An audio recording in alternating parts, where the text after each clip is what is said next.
Well. Here we are. Or where are we? Maybe I should say, where are we? You decide. I do not know. But I guess we'll find out. I'm having some technical issues. You know, Facebook, go screw yourself. Seriously, could you just go screw yourself, Facebook? You suck. Anyway, welcome, friends. Hey. Sorry about that. It's getting some word out, having some difficulty. Oh, boy, do I have some complaints about Facebook today. My goodness. It's basically some open geekness, me hanging out with you tonight. But, man, I want to thank, of course, the great Paulie of the Great Latino Slant, who is still currently running, doing, and it was great. I was really enjoyed hanging out with him as always. He's a good buddy. And let's see here. Sorry about that. A little distracted, getting some word out there here and there. Let's see who is here hanging with us tonight. J-Man, are you there, man? It's pretty late for you tonight, so I don't know if you're still with us there, but good to see you, buddy. Good to see you. Always a pleasure, man. We have to get together and do something again soon. It was amazing hanging out with you and reviewing Eternals the other night, as crappy as the episode, of course, is. I mean, the movie is. Sorry, just getting situated here, folks. Stuart Mitchell, what's up, my friend? Always great to see you, buddy, and never ever forget, Dolly had braces, my friend. We're not letting that one die, folks. We're just not. Never, ever, ever. Never. We're going to stay with that one. D-Bud, brother, what's up, the man of iron? Good to see you, buddy. Thank you for being here. Lee Anthony Davis, hello there, sir. It is a pleasure to see you. So, thank you so much for stopping in. It's great to Phantom Outsider. What's up, brother? Always a pleasure. Cal L. What is up with you, Cal L? My friend, always a pleasure to see you here as well. Crazy Jr. Hello there, Crazy. I'm going crazy also. Aaron Baker. Hello there, Aaron Baker. I hope you are doing well. The great Steve Mitchum. What's up, brother? What's up, buddy? Good to see you. Is it, minimusness is here. Is it suck night? The answer would be yes, it is suck night. Man, I tell you what, I have not seen, quite as much butthurt. I mean, we're all geeks here. We all love a lot of the same stuff, and we disagree on a lot of stuff, of course.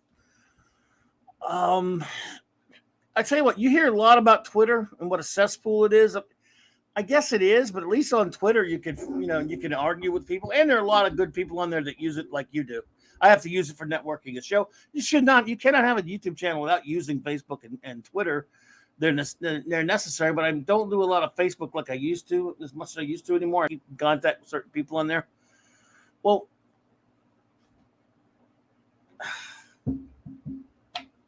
you can't, I don't know, someone on Facebook, they got some, I don't know, something about the movie The Eternals.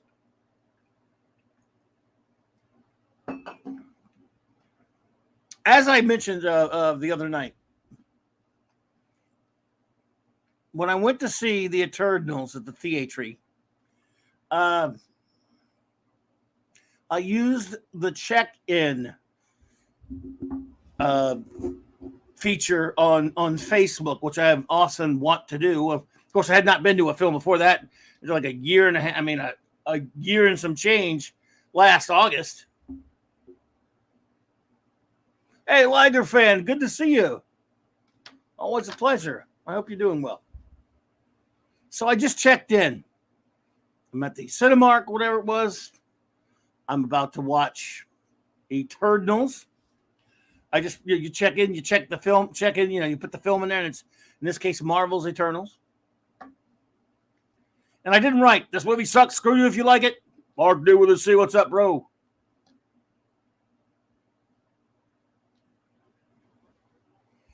Good to see, hey, Mr. Grant Gregory, good to see you, man. I hope you're doing well on that other side of the world there, brother.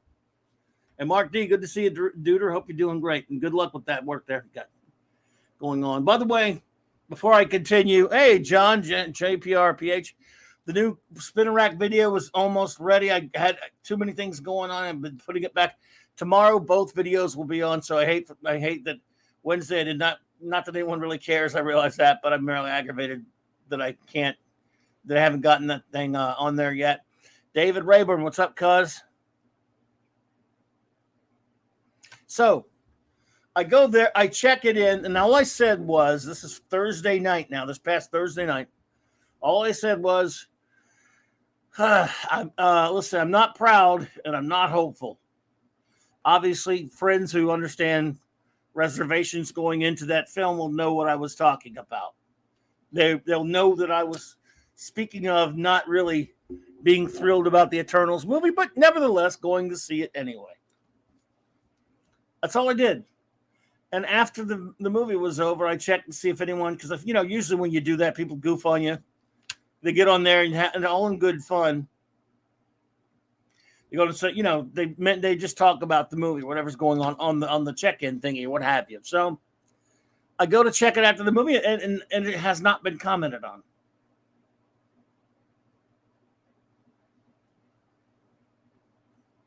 So I thought, that's odd, but whatever. Didn't really pay much attention to it. And I checked a couple times the next day. No one had commented. I'm like, that's weird. But then in the midst of our stream this past Friday night, the day after, a whole day after, we're in the midst of reviewing the film with good buddy Mark D and J-Man and Nicholas and Sean. We're all reviewing the film. And I just checked my Facebook for something. I forgot what I was checking it for. And it said, basically, I can't remember exactly what it flagged me for, but it was something along the line. I should have screen capped it. Something basically, it was a threat that you can be taken off of Facebook if you keep putting stuff up there.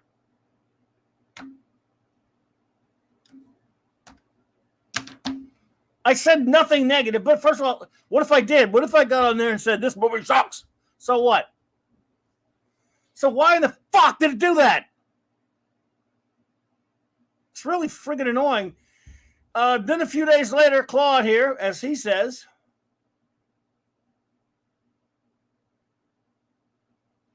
it happened to him, same deal. And he wasn't even at the theater. He just tagged that he happened to be watching the movie, I guess. I don't remember what you wrote.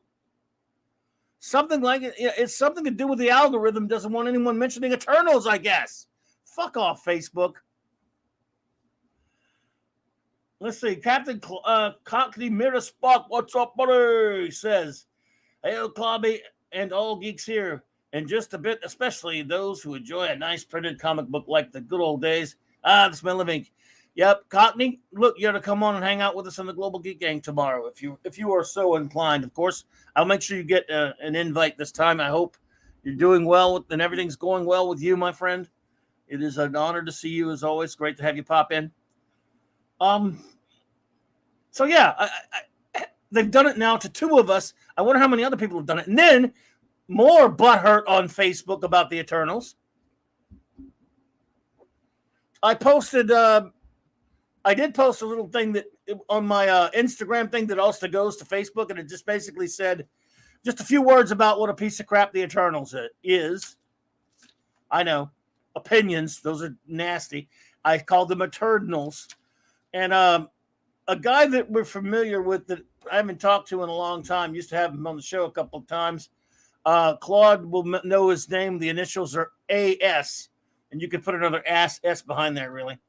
Arlen something or other. Somehow, I don't know how he got a hold of my Facebook post, but he put it in one of the Kirby Facebook groups, and he didn't. I mean, he agrees with me. Apparently, he thought it would be inflammatory. I don't know. He put it in there, and I just realized it was in there. It had been in there like a day or two, and it was me. Oh, could someone? We got it. Oh man, look at it. We got to. Anyone with a wrench, please get rid of this webcam idiot. If you would for me, maybe I can get it.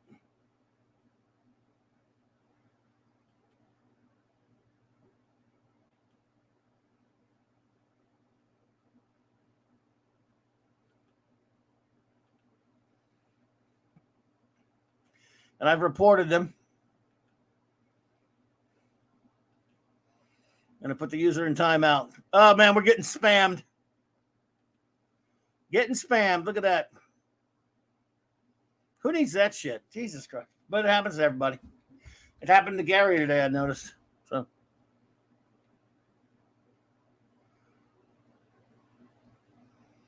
Yeah, I reported it. So anybody with a wrench, if you wouldn't mind reporting that. I mean, I did, but just in case if you see one pop up and I miss it, maybe I got it.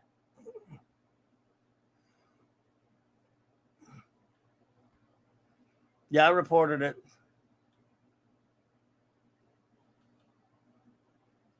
Report.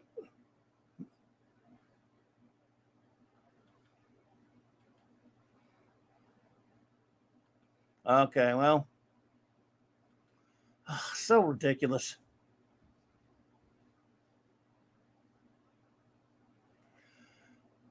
Oh, thanks, everyone. Appreciate that. Anyway, so I go into this Kirby, one of the many Jack Kirby groups I'm a member of. And what I said, but it was just opinion, folks. Look, here's the thing, man. Yes, I called the movie Eternals. Yes, I made fun of it. I mean, and criticized it and said it sucks. And I made a little silly meme that shows, an example of Kirby's Eternals and Disney, what I call vandalism. But you don't have to agree with it. But no, a lot of these idiots were all butthurt and whining about it and this thing. And like, they're Kirby fans. They're alleged Kirby fans. But they're all defending the movie. Look, if you want to defend the movie and you like it, that's perfectly fine, I guess.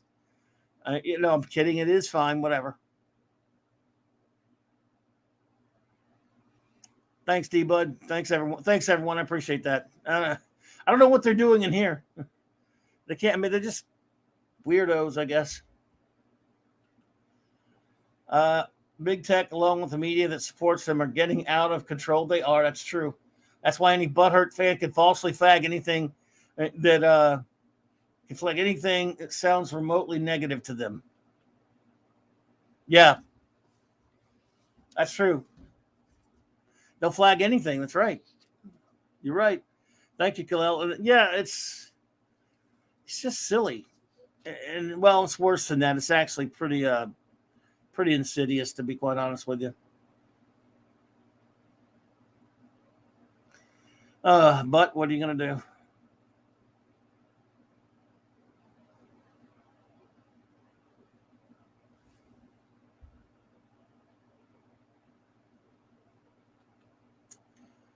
Everyone is entitled to an opinion, and there's no accounting for well, that's right. Look, and again, we joke about. You should also have a sense of humor about an opinion. In other words, when we joke about each other's opinion, it's not telling anyone you can't have one. It's just trying to keep it light a little bit. And yeah, those people can have their opinion all they want, but if you have one they don't like, boy, they're all over you. All over you. I got things survived by opinions and word of mouth nowadays. Everything is entitled to like despite your opinion. Well, yeah. And look, I joke about it a lot. The great Chris Persia, what's up, buddy? We just have a big spam wave that came in here, dude. It's pretty bad. But yeah, opinions are fun. Like I say, and I like to have fun. With friends who know each other. We joke around and we bust each other's chops over our opinions a lot, and we joke around. But I don't care who agrees or disagrees. I mean, it's part of the fun, talking about it and things like that. And look, their opinions out there. Ilagabalas. Ilagabalas, what's up, buddy? Good to see you.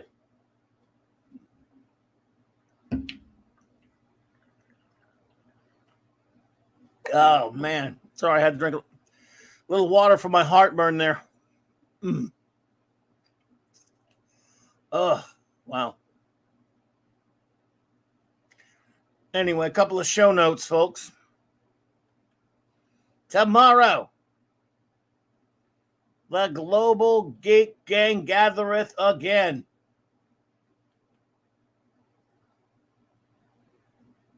Hey, Eric. Eric, we just had a big spam wave attack in here, dude. It's crazy. But hopefully they won't come back.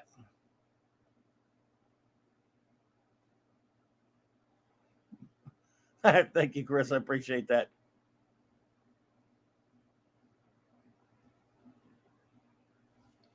I went with the church. I went to a church B ball game for my nieces once. When I asked the score, they said there isn't one. I asked, "What's the point if nobody wins?" Yes, then why keep score? As Morph said about that. But Lee Anthony Daniels' opinions are okay if they're not used to attack someone. I think opinions are okay whether they're used or not that way. Attacking someone isn't an opinion. That's just an insult. It's different. But again, I'm not exactly sure how you mean on that. But if you can't take anyone else's opinions, by the way, it's a two-way street. You should be able to, have your own as well. But everyone should be able to. What was it? Oh, what's up, Nicholas? What's up, dude? Oh, that's cool, Eric. No problem, bro. Just glad to see you. But my whole point about all that was it's just opinions, folks. They can't hurt you. If you look, opinions, and again, opinions can mean anything. But right now, I'm just talking. Look here, let me clarify it. Let me just put a clarifier on it. So, opinions about entertainment or geek stuff. Yes, opinion can mean a lot of things, even bad things. But I'm talking about opinions about stuff that we like, comics or Star Wars or Star Trek or Doctor Who, whatever, what have you. Kellel says, what baffles me is how some people will defend these characters from these properties, no matter how bad the iteration is. Yes, as if the characters are close personal friends of theirs. And that's something that disturbs me as well, Kellel. In other words, you know how much I love Superman. And this is aimed at my boy J-Man. I'm just messing with J-Man. No, but I love Superman. But seeing a warped, horrible, twisted, shitty version of him that's disgusting, is not Superman to me. So, see, there's a problem with that. If it's Superman in name only, I mean, you could call it's just like the filthy Jar Jar Abrams 09 Star Trek garbage, or the chibi Doctor Who. Well, that's not my Doctor Who. That might be yours, and if it's yours, that's fine. It's not mine, so I don't acknowledge it, and I don't want anything to do with it. You are part of the problem, J-Man. We're going to have an intervention, brother. But my point being is, in name only is something that always bothered me. But J-Man gets a pass because he's the man. He's J-Man, so there. But in all seriousness, I really do understand wanting to be a completist. But we're still going to pick on J-Man because I know it's just so easy to pick on him. Hey, you really can't pick on him because, man, look at the collection this guy has. And by the way, you got to come on sometime. I want to talk about those DC Comics Presents you've been getting, man. You're getting them all or close.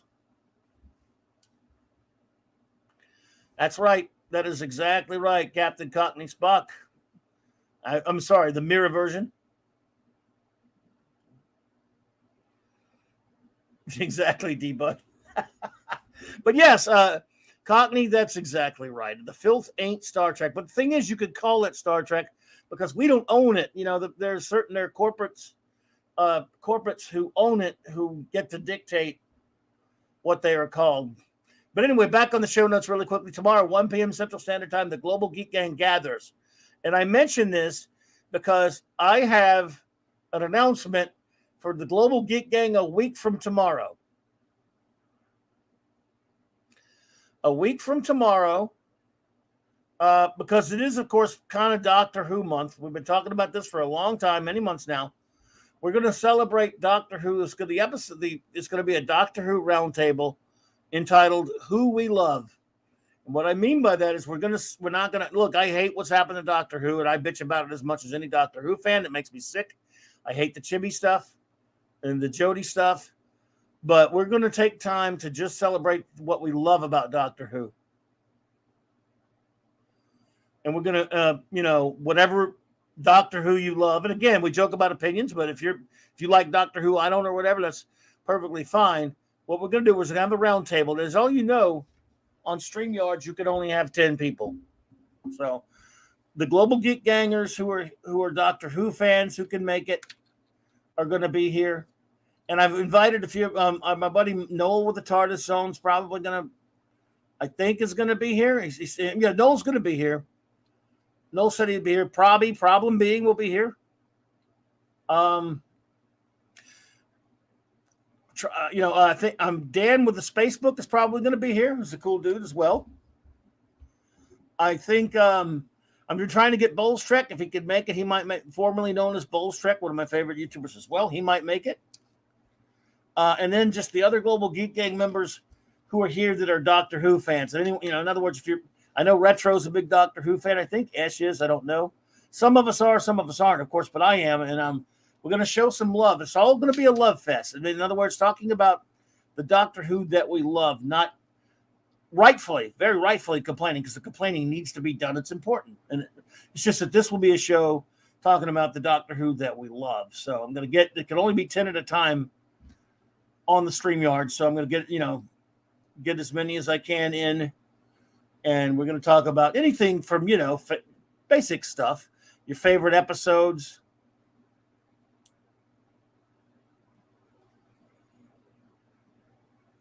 Okay, Lee, I will join that. Since I haven't been on Facebook much lately, given what I've been talking about with Facebook. I haven't been on it as much, but I will go check for that. Thank you for the invite, Lee Anthony Daniels. I always say Daniels. What is it, man? I guess it's because Anthony. Anyway, Lee Anthony Davis has quite a few groups over there. He is a fan of a lot of good things. So, Oliver Belmonte, what's up, man? So anyway, yes, it's going to be a Doctor Who Love Fest 1 week from tomorrow. The Doctor Who Roundtable called Who We Love. And before that, I might be able to do something. I'm thinking maybe next weekend. I'm going to try to get my retro blasting buddy Michael on. If not, hopefully next Wednesday night. I'm not sure yet. I'm going to try to talk to him because we're going to talk some Doctor Who. I want to do a Doctor Who top 25 episodes list. I got to find. I got to get that set up. I might be doing that soon as well.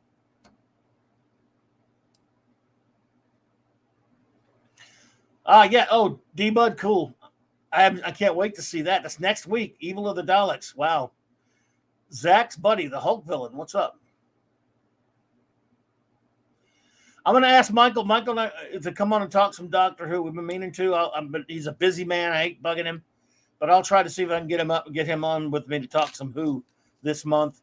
Stuart, if you're out there, Michael, hint, nudge. Come on, man. Come on.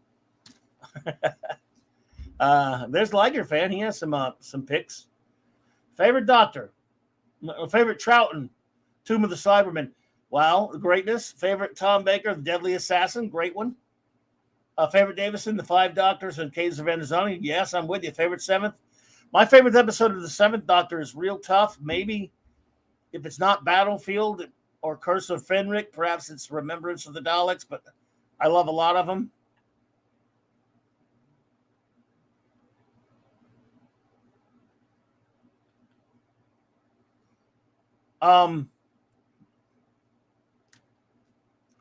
Let's see here. For me,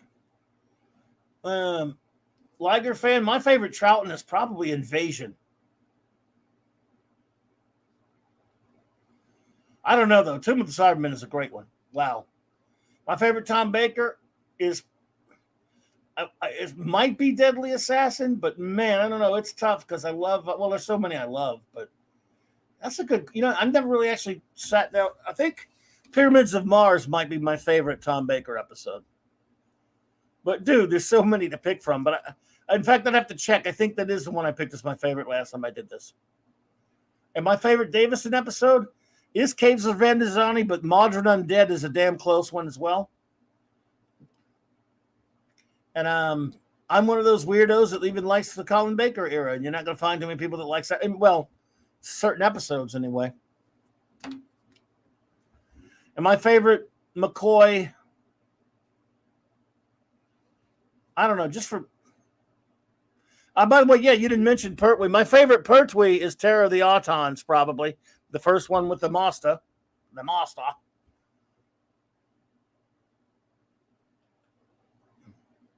It's hard to choose singles. Yeah, I love so much of Pertwee. Hey, Anti-Derivative Jill. What's up, Anti-Derivative Jill?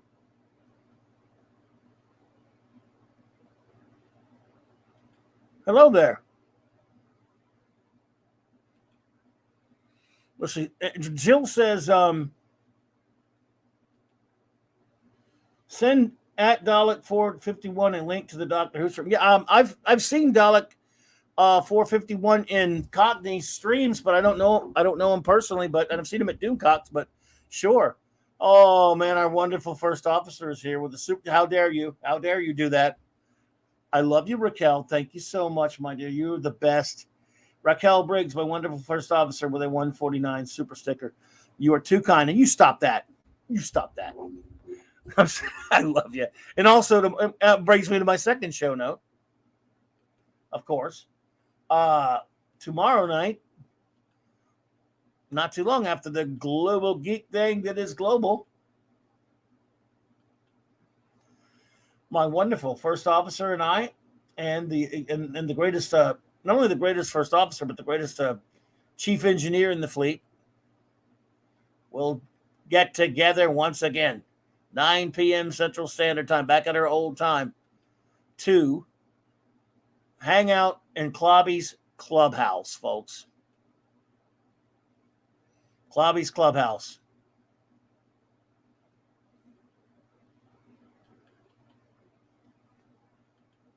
And of course, please, everyone, there is the link to her wonderful works of fiction. Right there, on her Amazon link right there. Please go check those out. Let's see here. Well, thank you. Thank you so much, Raquel. I love you. You're too kind. D. Bud Martin, I love Planet of the Spiders. If I picked a favorite Hartnell episode, I'm not so sure. It'd be tough for me to pick a favorite Hartnell episode, I think. Maybe Dalek Invasion of Earth. Maybe we'll pick a favorite one from each Doctor. I don't know. I wasn't a Doctor Who fan as a kid, but some of my earliest memories were of my father watching reruns of Doctor Who starring Tom Baker. The BBC reran those episodes in 2015, and I became a fan. Oh, that's great, Kal-El. Excellent.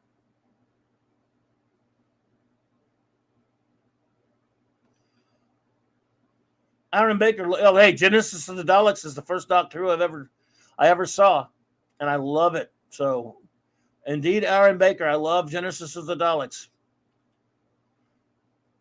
Pyramids of Mars is one of my first Doctor Who series. The scenery is chewing. Awesome. Yeah. I love Elagabalus. I love. Pyramids of Mars might be my favorite. It's a top 5 or 10 for me, and it is probably my favorite Tom Baker. Hey, Raquel. Claude says hi to Raquel. Even changed the spelling just for you. Hungry Boy, what's up, brother? Good to see you. Says, I love all of the first 4 Doctors and Colin, even McCoy. What no love for Davison? Oh, man, I love Davison. Well, I love me some Peter Davison. I think he's fantastic. I love the 5th Doctor. Anti-Derivative Jill says, what are you looking at this week at the club? I don't know. I think, Raquel, I don't know if you're still here. Will we be looking at some more comics? Either way, we'll talk some Trek comics if you want to. That's for sure. Yeah, it's tough to pick a favorite episode of any of them, especially Tom Baker episodes. Punk Waddle. What about it, Punk Waddle? 10th Planet. Yep. You know, it took forever for them to put the 10th Planet back together, Lee. And I do like that one. I need to see that one again, actually. Hungry Boy, my favorite Trout and Tales. Tomb of the Cybermen, Moonbase, Web of Fear, The Ice Warriors. Love them. Love them all.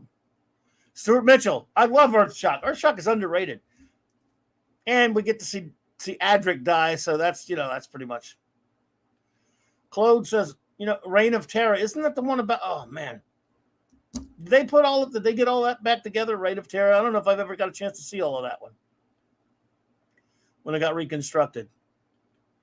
Oh, now you bad girl, you, Raquel. Thank you so much for the $10. What was it? This stream is currently in Ghost Band, not showing us live. I have screenshots. Oh my goodness.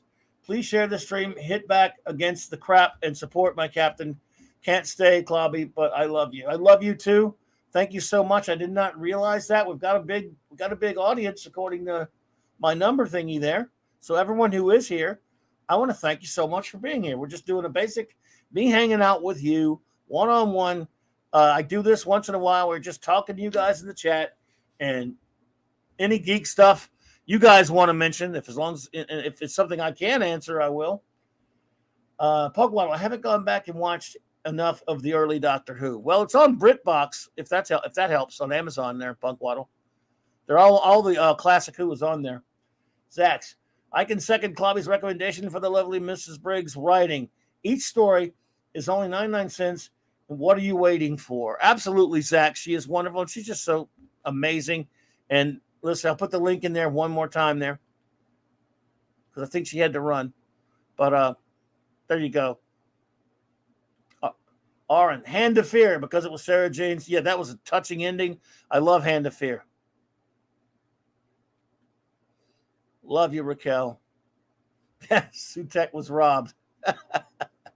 That's for sure, hungry boy. Captain Cockney Mirror Spock. Anything with Baker's Doctor and Lala Ward as Romana. Oh, yeah. So are you saying, Cockney, are you saying that you were partial to the second Romana? Because, I mean, Mary Tam as the first Romana was gorgeousness to me. I did love Lala Ward. She was good as well. But, man, I don't know. I love me the first Romana. The Key to Time saga. But I hear you, brother. Yes, Tomb of the Cybermen is greatness, Lee. I love it. Yeah, they did. Oh, they animated the rest of the bits of Reign of Terror. Probably the best animated Doctor Who. I don't think I ever got to watch the animated version. Dang it.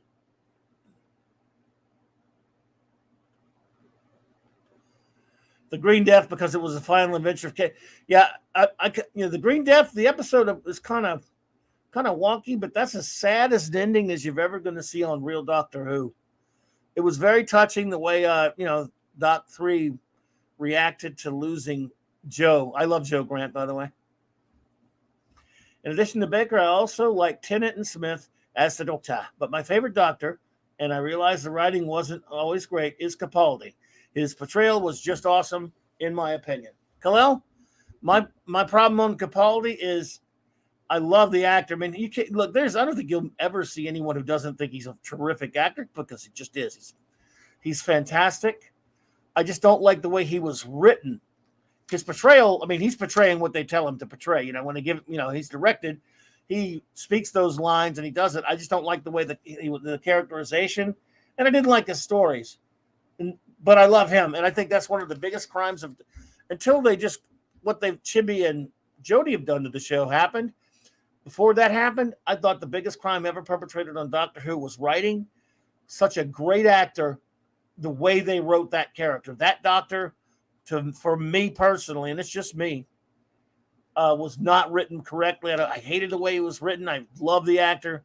Like I say that a lot because it's true, and so it just makes me sad. Imagine if Capaldi, if his Doctor was written better and at least had some good stories.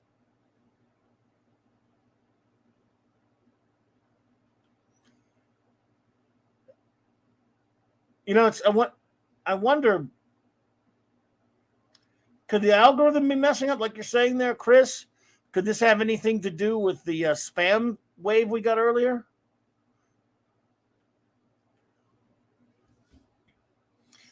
J-Man says, what about Peter Cushing? He's not the Peter Cushing Doctor. Those are fun. Hello, Darius Munchausen. Good to see you, my friend. Thanks for being here. The Peter Cushing Doctor is not the TV show Doctor. He's not in that TV show canon.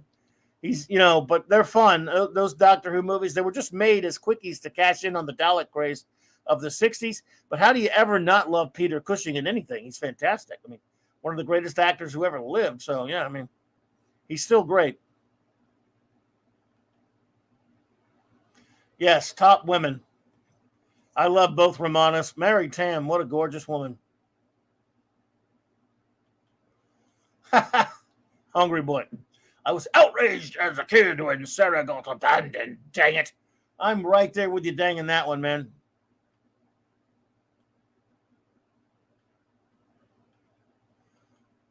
Lee Anthony Davis. I think I kind of blame mostly Michael Grade. I think JNT was definitely, some of the criticisms of him are very valid, but I think some great episodes escaped him as well. But also he did a lot of damage. I mean, but I think it was Michael Grade trying to destroy Doctor Who. I think it could have survived JNT if without Michael Grade. But it's tough. Look, JNT definitely deserves some criticisms. He was no Barry Letts or Peter Hinchcliffe or Robert Holmes, or he's none of those guys, that's for sure. So I certainly understand what you're saying there, man.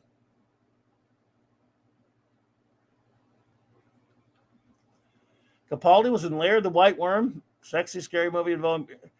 Was he really in that? Wow, I never seen it.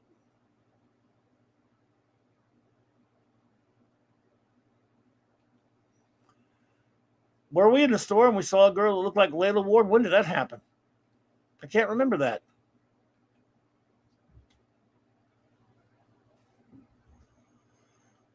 Lee says Christopher Eccleston was fantastic. I agree with that.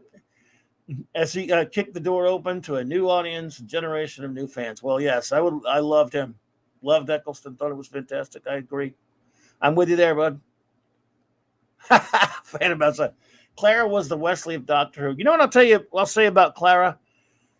She became horrific during the really horrible and horribly used, horribly well written. I mean, Jenna Coleman, I don't know her personally, obviously, but she's a lovely actress, beautiful woman, and none of this is her fault. I never blame her. Usually don't blame the actors. I think she could have been. I think she was at least in some of the. Obviously, as Oswin, her first in Asylum of the Daleks. I know she's not the same as Clara. She's Oswin or whatever, but she was wonderful in that. I thought she was kind of okay as Clara at first, with at least until the Capaldi era when she became insufferable for me personally. Everyone probably has a different time when they decide they don't like her, but she just became a scourge of the show. But it's a shame because the lady, beautiful lady, and probably very nice person, and certainly not responsible for the way that idiot Moffat. And yes, I say idiot. I love a lot of what Moffat's done, but he was terrible what he did to those last seasons. I mean, to that whole Capaldi run, in my opinion. For obvious reasons, to whomever has seen the Christmas special, my favorite was the Return of Dr. Mysterio. It was absolutely hilarious and well done. Khalil, I actually kind of hated that episode, man, but I know why. I do know what you're talking about. It was pretty silly that the doctor could give someone a pill and give them superpowers. But I hear you. It was a Christmas special. It was kind of funny. I can't lie. It was kind of funny. But I guess at that time, I was just so soured on it. But I can understand it's just a goofy, one-off episode, what you mean. It was pretty out there, wasn't it?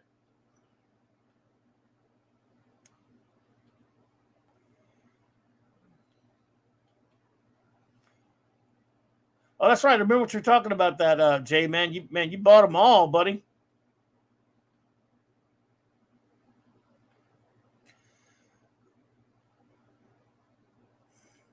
Stuart, you say it would have been great if Peter Capaldi had played the Doctor like Malcolm Tucker from The Thick of It. I think he did, just without the curse words. I honestly, that's what I think of. What little I've seen of The Thick of It, I think Capaldi acted like a toned down version of Malcolm Tucker without the curse words. The way he was written, nasty kind of, and because his doctor was kind of nasty. So Stewart, I actually think they kind of did that, man. Except obviously they weren't going to have the curse words. But that doesn't change the fact that Dolly had braces, buddy. Nick pulled over. Oh my goodness, dude! Don't do that. I hope you're not in a dangerous spot, brother. Says just to say, ghost banning is BS. But if YouTube wants to play that card, do it. That card, do it to me. Clobby is kind. I'm the one you want. YouTube take me. Oh, dude, no. If I have to take this bullet to keep you from giving that bullet to my good buddy, 32 Flavors of Nick Weiser, so be it, brother. Look, I can handle it, man. And they don't need to do it to anybody, brother. So nope. Come at me, YouTube. today is a good day to die, or at least get ghost banned. Oliver Belavante says, Clobby, do you prefer to purchase Mego 1970 Star Trek vintage toys or the Mego Star Trek 2021 collection toy line? Well, those 70s vintage ones are pretty expensive. I have a couple of real old. I still have about 2 or 3 of the old ones, believe it or not. Kirk Spock. I think I have Kirk Spock McCoy, and they're not in great shape from the 70s. But I can't really afford much of anything right now. So if I were to, I'd like to have if you're talking about just in a perfect world where you could afford pretty much anything, I'd probably like to have the vintage ones instead. But I love those new ones, look great. And I'd buy, if I could afford it, I'd buy both. I think those new ones look really cool, Oliver. I've never, again, it always, if you're a vintage collector, that's fantastic. And I love that. But I don't mind, when they bring some of these things back and, give people another shot at getting them who couldn't before. Because I figure I'm not someone who's going to collect them and turn them anyway. So I'm never going to sell, when I buy this crap, I'm never going to sell it. So if it's something that is a newer, like a reproduction, I'm fine with it because it looks cool. I don't need, but I do understand, hey, I love my vintage people. So if you're a vintage collector, I got you. Kal-El says, I understand, and there were times when I had wondered about the choices writing-wise, but it didn't completely ruin it for me. But wait for it. I respect your opinion. Hey. Better cut all this respecting opinion stuff out, dude. You're supposed to hate my guts for my opinion and call me nasty names. And you're supposed to try to ruin my life over my opinion. You're supposed to know that we'll have to teach this for you, Cal. Come on, man. It's 2021. You're supposed to hate people with different opinions. Man, dude, have I failed you so badly? Chris Persia says, spammers are usually directed by jealous people, while ghosting is YouTube, either AI or direct manipulation. Similarly, on my end, Arwen stream. Oh, was her ghosted today? Really? I got my feed. I got Arwen's stream. I got my notification, and I was gone. I couldn't really. Most of it was over by the time I got home, but I easily found it in my when I pulled my my YouTube up there. Damn, that sucks. I love Arwen and Purple, and that they do a wonderful stream on Wednesday. So, and today was especially great. We got to see them both on camera. Wow, woo, woo, woo, woo, woo, woo, Arwen and Purple. Don't tell them I said that, guys. No, do tell them I said that. They won't care. Crazy Junior. Capaldi was great until Pink died. Then Jenna's character developed a death wish. Started going downhill then. The only saving grace of the period was Missy. I tell you what, it really bothered me with him. With Capaldi, like, following her around like a little puppy dog at the Coal Hill School. All that season was so dismal and bad. Yeah, I mean, Danny Pink was terrible, but again, whose fault was that? Everything's Moffat's damn fault. It really is. Until Chibi came along and made him look even better. That was a good one. Also, Punk Waddle, that was a good one. Also, my second favorite Doctor Who Christmas special was when he met the first Dr. William Hartnell, great, played by David Bradley, I'm sure you mean. Great dialogue between the two doctors, but they really insulted the first Doctor in that one, man. I tell you what, I really hated that one for the way they treated the first Doctor. That's just me, though, buddy. Let's see here. Crazy. We are not NPCs. We can choose to hate people for their opinions. Or not. Yes. You're probably better off just hating everybody in general. Let's just be honest. It makes things less complicated. Brightest day. What's up, dude? And brightest day and the blackest nights. No evil shall escape his sight, nor shall Battlestar Galactica. And of course, there's a link to his page and many other pages in my description below. At least I think there is. And if there's not, someone put one in there, because Brightest Day has a cool channel. And not only does he have a cool channel, he has a cool uniform. And I've been meaning to tell you, I think that's great. I love that in Gary's end credits and stuff that he plays. He had his nooner today where they got you there in a uniform, dude. Zach, that's pretty cool, buddy.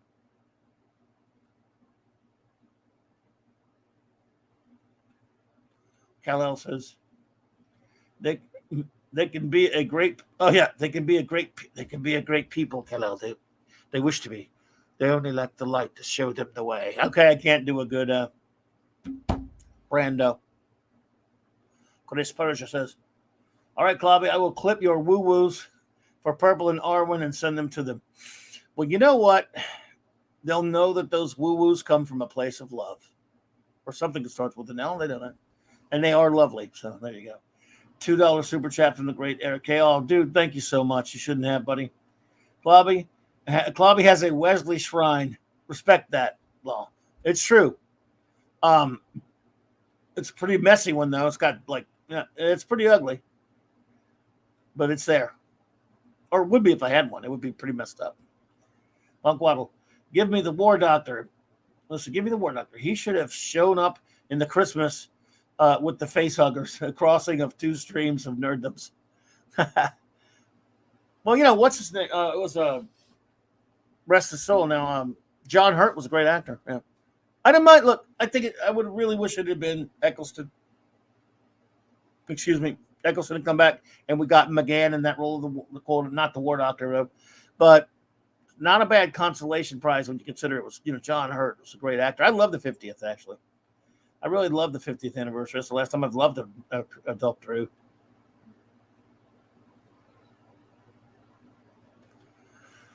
Yeah, I'm with you there. I'm with you there, Lee. Moffat should not have been the showrunner. I mean, he was better than Chibi, but or was he?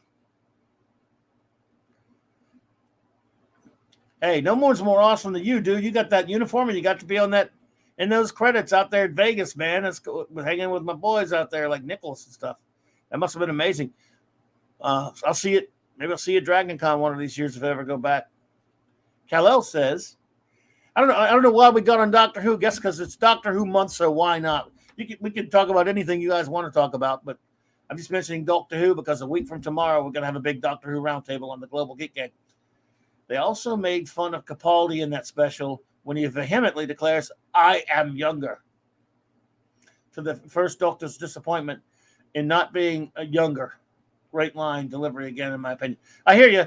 I watched it the one time and I can't even look at it again. I just really thought that they trashed the first Doctor in that one for me. But I hear you. Yes, DB, you should. D-Bud, yeah, that was some... we just got to love purple and pink. They're amazing, and they were wonderful today. Oh yeah, by the way, Darius, good call. Brightest Day, you're reading. You read books on your channels. Is that not correct, sir? That's pretty damn cool. Anti-derivative Jill says, "Oh, hello to all you guys out there." Well, I think we'll do some. We'll definitely, like say, a year ago, I did the history stream, the history of Star Trek comics.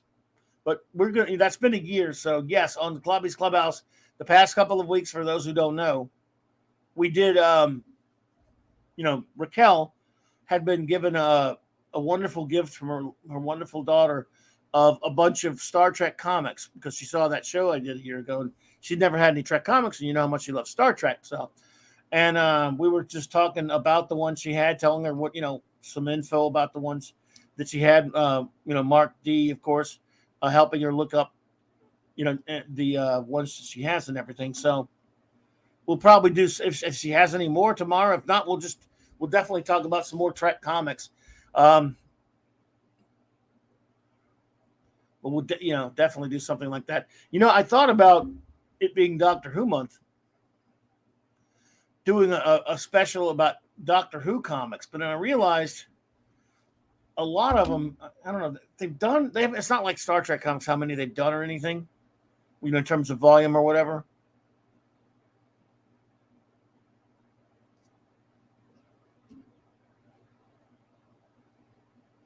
But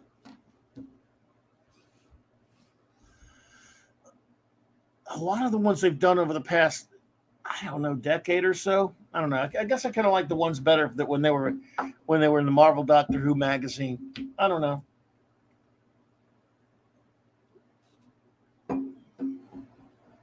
I needed water. Oh my goodness, gotta put that fire out. Oh, that pizza I should have eaten today is really getting to me. Pizza doesn't usually give me heartburn. but it was pretty okay for a cheap ass frozen pizza.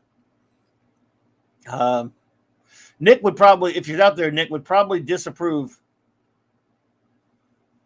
of the pizza I ate today. Just saying. I'd have to see if it passes his approval, because he is the pizza king. Well, he and Odin, right? But I don't know Odin. I just know he likes pizza. Aaron, I am from the classics period, but I did watch it until Davies left. Sadly, I'm lost my interest when Moffat took over. Well, that's a lot of people. You're not the only one there, Aaron. All of your criticisms of those Doctor Who specials are indeed valid, sir, but I choose not to hate you for your opinion regarding Doctor Who or any other property. Well, I failed. I failed as a host, Cal. I appreciate you, buddy. I think so, and I'm the same way. But because again, and I've talked about this before. I just come from a different time, obviously because I'm old. But I come from a time where, sure, we can get heated about our opinions sometimes. And sure, it was funny if we did get into a heated argument about our opinions, it didn't make us hate each other. Even if we got angry, even if it was something that was some silly argument that shouldn't get you angry, but it did anyway because you're human. You walked it off. Walk it off, son. You just got over it. You didn't care, and you didn't hate each other. And the worst you did was maybe razz each other once in a while when the subject came up. Yeah, this is my friend, so he likes this crap. Holy crap, or vice versa. Hey, can you believe it? This is my friend so and so. He's such a dumbass. He doesn't like, again, fill in the blank. In other words, it was all in good fun, and you were friends no matter what. Because I have many friends of mine who are just so wrong about so many things. Kidding, I'm wrong and they're right. So, but as you can see where I'm coming from, though, we've got to get back to that, I think.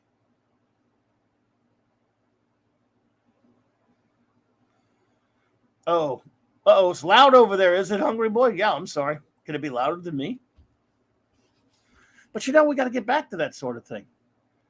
Where, sure, opinions are volatile, even about geek stuff. But, you have you swing at each other a little bit, then you go, oh, God, you realize, you cool off, and you go, look, it's just a movie. It's a TV show. It's a comic book.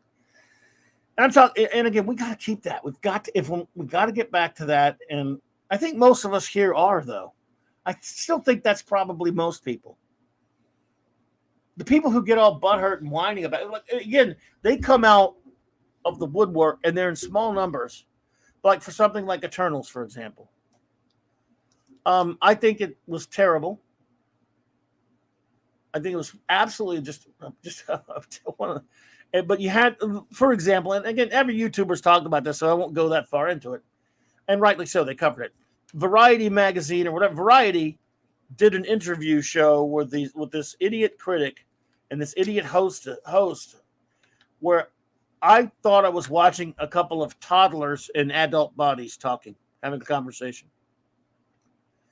The critic, soy boy,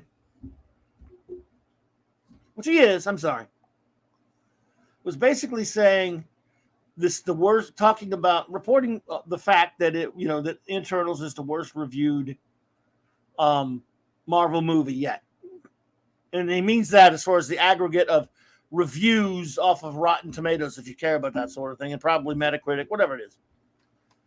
But he was just citing that yes, and aggregating all the reviews, it doesn't mean you like or dislike the movie. That's what the critical response. And even the fan response, I think our viewer response at that point, our audience response at that point, were that the movie was not receiving good ratings, if you will, good reviews in terms of averages. And he didn't just say, instead of just saying, but I really liked it and I thought it was really good. No, he couldn't deal with the possibility that maybe these people just don't like the movie. No, he has to go for the sinister plot behind it. In other words, not just people thinking the movie is not good. They don't like it because a female directed the film. Oh, Aaron Baker, thank you so much. Have a wonderful rest of your evening or day, whatever it is over there. I appreciate you so much. Eric K says, $5 super chat. Thank you so much, buddy. Remember you called it the Eternals when you forgot about the source material? You're bound to crap to get a crap. Yes, exactly, dude. Exactly. So this child is sitting up there and say, it can't simply say, look, report the story. He was fine when he just reported the story that, yes, it's the worst reviewed Marvel movie. Okay. Doesn't mean you have to agree with the review. You could have said, and then he says it was really good. Okay. He liked it. Whatever. Fine if you like it, duder. But he can't handle that maybe a lot of people don't like it, so it's got to be sexism. That's the kind of shit we've got to get away from. And then, of course, the little, brain dead airhead host girl said, oh, I think that's exactly right. Well, yeah, okay. And, of course, rightly, many people point out all the movies that have been directed by women that are well-liked. So could it be that people just, if they don't like the movie, they don't really care who directed it? Do they really care what's between the legs of the person who directed it if they think a movie's any good or bad? The first Wonder Woman film did pretty well. I mean, I thought it was just sort of okay, personally. I have a lot of issues with it. Didn't like the way it ended. And, it's a lot of Snydery crap in there I didn't care for. But still, it's all right. I like it. But a lot of people liked it more than I did. So what happened to the sexist? The sexist really dropped the ball on that one, didn't they? Even though they were coming out, people involved with the film when it was released way back in 2016 or whatever, were being antagonizing and belligerent, trying to start shit like, hey, only women should be able to go see it the first day or all this kind of. A few idiots were, not everyone. But it's still ridiculous. It's absolutely pathetic. Clobber Dimes, because I agree with you, but I'm not allowed to do that either, but by the butthurt fans who are actually trying to be gatekeepers of a property they probably don't really care about. There's another thing. A lot of them don't care. They just care about if it's carrying their agenda flag and ticking the boxes they love. Yeah. Again, these two children were sitting there just agreeing with each other in their little echo chamber, in their little vacuum. Well, it must be sexism. Okay. Really? If you'd never told me that Chloe Zhao was the director of that movie, and I just went in and saw it, watched it, I would say it's a piece of crap. But no, wait, I'll take it back. No, obviously it's bad because of women. So how about all the other times I'm bitching about movies that are directed by men that I can't stand? Last I checked, I wouldn't call Jar Jar Abrams a man necessarily, but he's male. And Zack Snyder, I wouldn't call him a man either, but he's male. And I trash his shit all the time. Why can't I pick on those guys? Why can't I beat up their stupid? But no, this lady who maybe be a perfectly nice lady, I don't know, young woman. I'm sure she is. Maybe she's a sweetheart. I don't know. I know that's sexist. Maybe she's a nice person. I don't like the movie. I know Zack Snyder and Jar Jar Abrams are a couple of dickheads, but I can beat them up, and a few people will get pissed at it. But these two idiots on that stage, in that little video, would have no problem with that. Unless because those guys are, well, they're male and they're of a certain pigment. If you see what I'm saying, I guess they're in other words, they're fair targets. I guess Abrams and Michael Bay and Snyder and who else out there that we can't stand? Chibi even, and Klutzman. Those guys are fair game because they're guys, I guess. Jayman says, I got beat up for my negative opinions on Eternals. I'm not going to say the title unless I'm talking about Kirby's Eternals. I'm going to say Eternals, not just to be a dickweed, but also because what happened to me on Facebook. There could be an algorithm now on YouTube saying if you speak negatively of this movie, something will happen. Maybe that's why I'm getting ghosted. I don't know. I was told I don't like female directors, diversity, etc. Yet I liked Wonder Woman. You liked Woman 184? Wow, dude. I'm just teasing you. If you liked it, you liked it, man. I'm just picking on you. I didn't get any love for that though. Yeah, that's right. Well, yeah.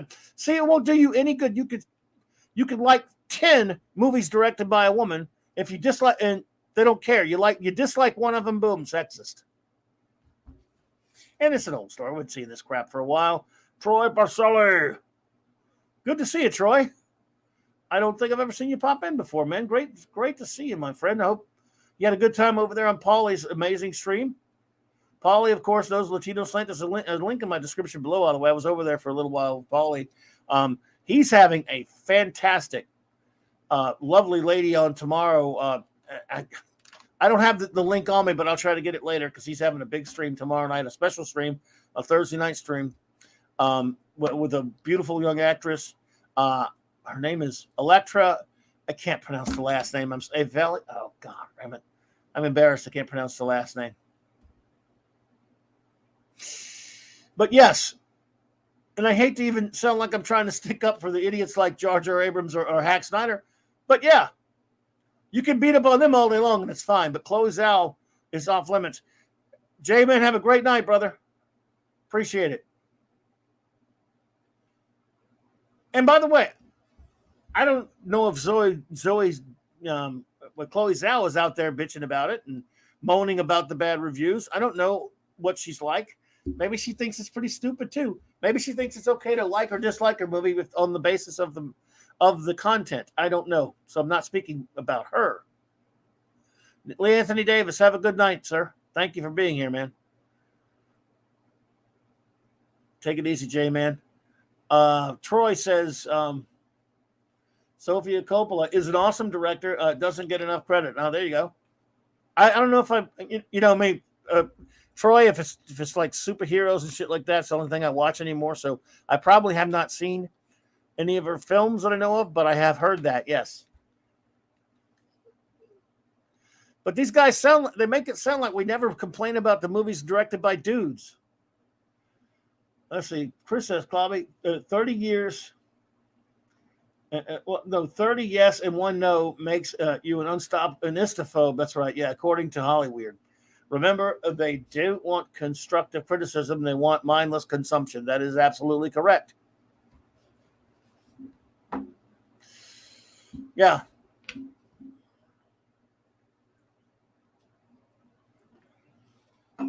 Yep. So I wonder if Chloe, I don't know. We're going to see what happens with Eternals. Everyone's talking. That's why I don't read. We reviewed it, but I still want. Everyone has covered it way better than I can in terms of from the standpoint of the box office and stuff. I'm more interested in content and things like that. Ron Howard's daughter is really good too. I don't know if I've seen anything by her either. I know she directed a Mandalorian episode. I love her because she's a cute redhead, but then I'm sexist. You know how that goes. It's a double standard, no matter how you look at it. The ability to deny and or rationalize that behavior is superhuman. Yeah, these people live in their own little bubbles. We all know that. And again, not saying anything revolutionary here. Hungry Boy says, a lot of great female directors in TV who get no press respect because they don't throw shade at the scripts. And the other night I was talking to Claude there, and he mentioned Ida Lupino. She was, of course, a beautiful young actress for a while. She became a TV, she became a director, a producer, and all those things. She directed and wrote a lot of television and I think films. And I don't remember anyone singling out and saying, well, she's terrible because she's a woman. She was very well respected as a filmmaker. There we go. Thank you, Eric. Always count on you, man. Paulie's got a great one. The lady, his name is Electra Avalan. I'm probably butchering that, and I would apologize to the lady if she would even hear this, but she won't hear it. But beautiful lady, and my great buddy Paulie is going to be having her. Yes, hubba hubba indeed. Paulie does get all the amazing ladies on there. Ugh. He sure does. Right.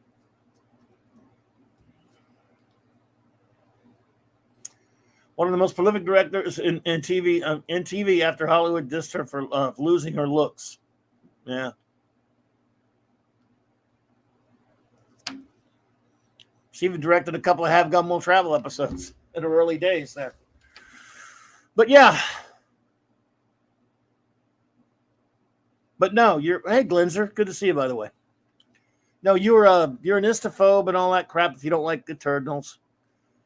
Okay, well, let's ask a few questions about Eternals, the movie, since we got it right in front of us here. No, we don't. Spoiler alert, if you have not seen Eternals, I'm going to talk about crap in the movie just a little bit. 5, 4, 3, 2, 1. You have been spoiler alerted, folks.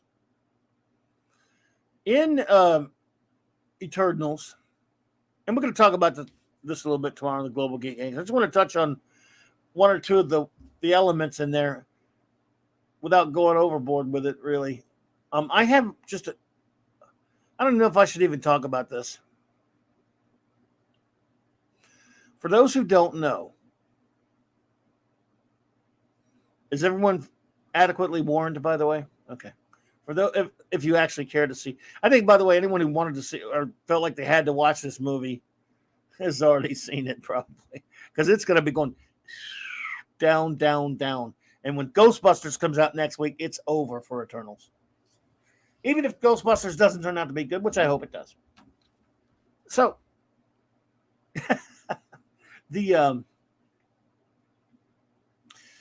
for those who don't know, the Eternals in the movie, for lack of a better term, they're robots. Or they're synthetic beings. Programmable synthetic beings. They're not they're not the Kirby Eternals, and that was partial to a retcon that Neil Gaiman did, which is, I mean, I don't care if Gaiman did it or Chloe Zhao did it. It's stupid. It sucks. It really, especially it's more glaring for your movie though, because the Eternals, when Gaiman did that, I didn't read that comic. I don't care, but I mean, I probably would have read that and gone, that's silly. But anyway.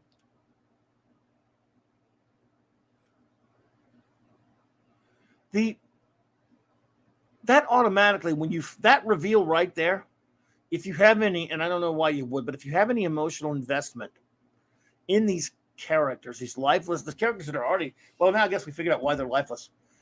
That, I mean, like, for example, if I was sort of into the film and didn't care about anything with comics, and I find out that right there, that reveal,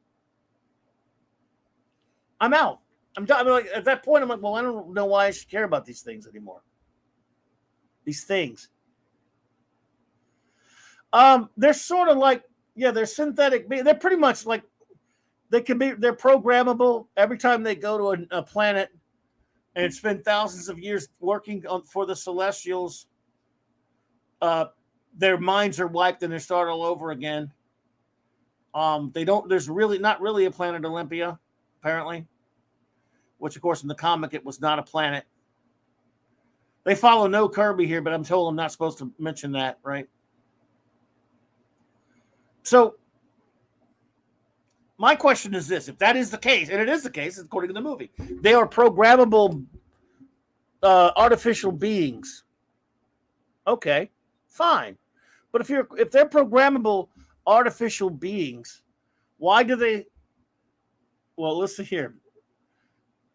Because I know one of the bragging points of the movie for the virtue signalers who made it was that one of the characters is gay and all that stuff, and the rest of them, I guess. In other words, but why are they gay or straight? Why do they have any sexuality whatsoever? Any. If they're just programmable beings, they're there to perform a function. Their basic functions are to protect humans from deviants, which are now just mindless monsters, and advance the human civilization enough to get the population to where they want it. And they got to fit in to do that. But you could have, if you're programmed, they could have done that without any of this. And, why would one of them be handicapped also? Why? Why would a synthesoid being be overweight, for example? I get making them look like humans and having them. I even understand that we know they're doing diversity because they're so proud of themselves and it's virtue signaling. I understand making them look like, if that's their mission, making them look like they would blend in different parts of the world. I even get that. That's fine. Even though I don't get the gender swaps are just stupid because these people have no imagination.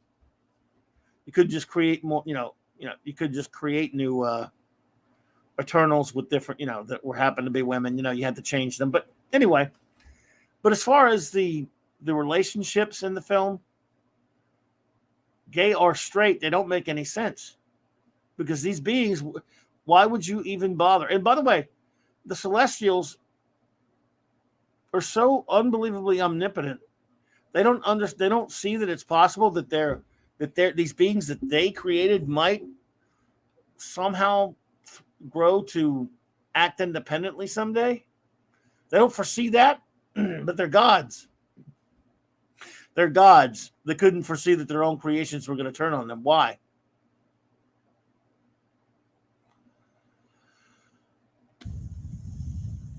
Well, you got me. I don't know either. Just because reasons, as the kids say, but it's just, yeah, Crow was robbed. I mean, everything that made this, in other words, they were already behind the 8 ball when they announced such an obscure comic book. So the only things that could have elevated this to any kind of anywhere close to the way it worked out with Guardians of the Galaxy would have been to follow Kirby as much as you could. That might have given it a chance, because Kirby's concepts and ideas, and of course his look and his art and all that stuff, would have been the only way. If you'd stuck with that stuff. Again, I know the standard refrain is, it doesn't have to be exact like the. I mean, it's an adaptation. Why does it have to be like the? No, it doesn't have to be. But when you change things, and that's my rule on all of it. I don't like adaptations that just change things just to be changing things. In fact, I don't like adaptations that are, from one medium to another that completely change things and ignore everything. But on the rare occasion that the adaptation does exceed expectations and can actually be better, or have a better idea, or do things a little bit better than the source material, when that has happened on rare occasion, I've acknowledged it and go, okay, that's actually a better idea. I'll give you an example.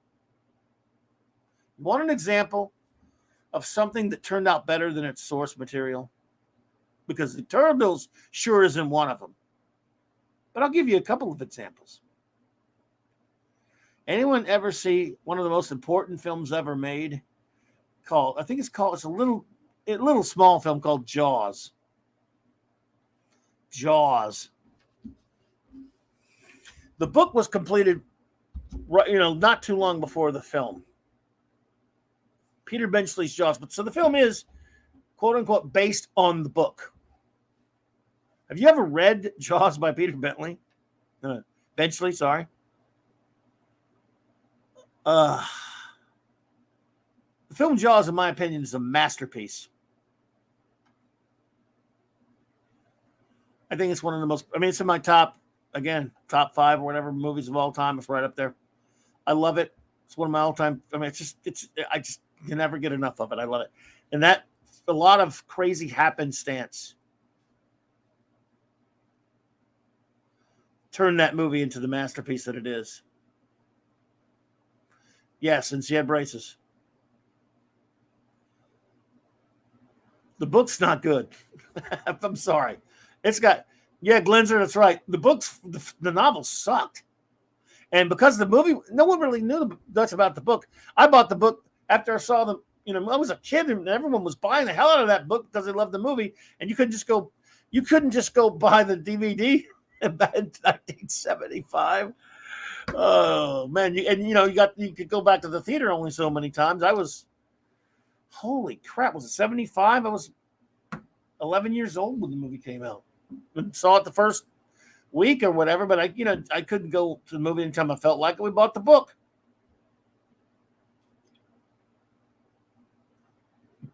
That's right, Glenzer. Hooper in the novel's terrible. Doesn't Hooper have an affair with Brody's wife? It was really stupid. The novel sucks, donkeys. I'm sorry. Steve Mitchell says The Firm was better than the book. Now, I've not read, I don't know if I've seen the film either, but I believe it happens. Steve Mitchell says, I think that The Lord of the Rings was better than the books. I think he means the Jackson films. Hear me out. The books spend pages and pages of adjectives describing the scenery, and one paragraph of the battle with the cave troll. Well, the thing is, an adaptation like that, I mean, the book is wonderful and the movie's different. I mean, you could say one is better than the other, and that's fine. I mean, whatever you think's better was cool. But it doesn't change that much. What I'm talking about is when you adapt something, you bring it to the screen or whatever you're adapting and where you're adapting it to, and you radically change every single thing in it, and you discard everything in it, but you're just basically only using the title, then you better be better than the source material. But I see what you're saying, Steve. I'm saying, yeah, there are going to be differences, and a lot of Lord of the Rings fans don't like a lot of the changes that Jackson made, but some of them still like the book, like the films, of course. I'm not speaking for them. I don't know as much about Lord of the Rings as some of my friends who are hardcore fans of it. I know some of them don't like changes from the book, from book to movie, and some, even though they don't like them, still like the movie. I'm saying but especially what I mean here is when you take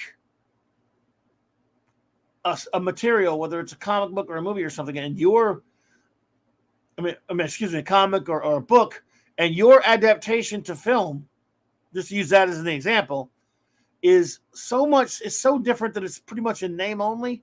The only way you get a pass from me is if you're actually as good as that material or better than you've adapted.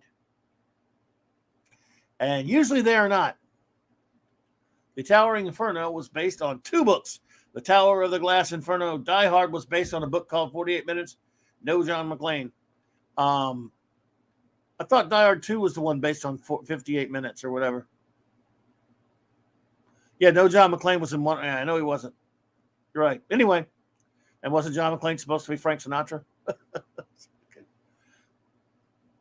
See most of the books. I'll give you an example. Another example, rather. There's actually an example where the author of a book, like the movie, if not as much as his own book, or not better, I think. In my opinion, one of the greatest movies of the 90s.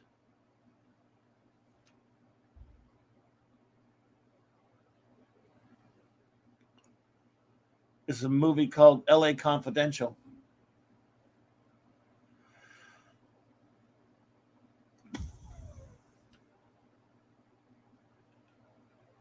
Lord of the Rings movies are so wonderful that my main complaint is how much they needed to omit, says an anti-derivative Joe. I hear you there. L.A. Confidential, I think it was Elmore Leonard. Was that the name of the guy who wrote it? What was the guy's name? I'm sorry if I'm getting the name wrong. Book's very different. And I read years later an interview with was it Curtis Hanson who directed it, and I forget the name of the guy who wrote it. Rollo Tomasi, indeed. But the author had a meeting after he read their script, and they knew he was a well-known grinder of a guy. He was like brutal, he was a tough dude, and they thought, when they were getting together with him for dinner or whatever to meet him to talk about their script for the film that they wanted to make based upon his book. I have the book, by the way. James Ellroy, thank you. James Ellroy. I want to say Elmore Leonard. I'm an idiot. Thank you, Liger fan, James Ellroy. I have the book too, so I have no excuse. Just my shitty memory. So the story goes, as they said, we thought, oh God, he's gonna hate our guts. He's gonna want to beat our asses and all this stuff. They were jokingly saying he's gonna want to kick our ass because he looked like he was. And I'm paraphrasing, of course, but they say he looked like he was really pissed off. And he sits down with him. And again, this is paraphrasing. It's been a while since I've read this story. But he's something along the lines of, he looked up and says, "You sons of bitches." And they're like, "Here we go." He said, "This is fantastic." Basically, he loved what they did with their script, and it changes the book quite a bit. And there are things in the book, I'll just put it to you like this: there's no way they were going to put in a movie, even in 1997. Hell, 1990, 88, they might not have been able to. I mean, but anyway. I love the movie. If you do adapt something and you can at least do something good with it, well, in the case of, if you don't take anything from the book or the comic, you better be damn good. Whatever you make, better be damn good.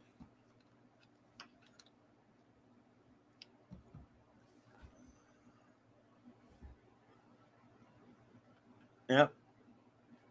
Well, Eternals, sure, you don't have to take any Kirby, and they didn't. They didn't take one bit of Kirby. You made a dull, boring, ugly-looking movie. I mean, it's dull palette. You didn't even try to capture some of the spirit of his visuals. His ideas are 10 times better than yours and Gaiman's and whoever else's they did mind, and they didn't mind that many from comics. Everything Kirby did in his 19 issues and one annual, sure, did you have to adapt all of it verbatim? No. But if you stuck anywhere close to 60 to 70%, faithful to that with doing some modernizing and tweaks, but stayed as visually faithful to that as you could, and didn't do that stupid shit you did with the characters and the Celestials with that dumb plot, and you wrote it as, yes, you can mess around with characters here and there, you can mess around with concepts here and there, but if you had actually gone and taken the time, because there's no way Chloe Zhao ever read Eternals, the Kirby ones. She may have read some of the other ones, I don't know. But if you had just gone into Kirby and taken, I don't know, 40, 50% of the ideas at least, and did your own thing with them, but you base your look in Kirby, you take a lot of his foundation for his story, and yes, you can change some things, and I wouldn't prefer you do it. But if you built on Kirby and brought some of that in there, you might have made a film that more people would have been. I mean, the eye-popping visuals would have been extraordinary. The characterization would have been better. And you would have had a much more interesting story. If you didn't go to the Kirby well one bit. You didn't even take a drop of water from it. Okay? Nothing. You took names, and that's about it. And yes, a lot of Kirby fans, I've been seeing them who are so happy for the scraps. So they're seeing, in that credit for the first time ever that says, based upon Marvel Comics by Jack Kirby. Finally seeing his name on there with no one else's, without Stan's name attached to it. They're all excited about that. Well, it just kind of rings hollow with me. Yeah, that's nice and all. The spectacle, so much of, you could have made something. I think you would have had a chance, even with as obscure as the Eternals are, if you had mined a decent chunk of Kirby, maybe do some of your own stuff with it if you must. If you'd done a little of that, you may have had something that would have gotten you more attention. And it would have made people look and go, wow, this is fascinating. I mean, they didn't know what it was, but they like it. And you didn't do any of that. You didn't care.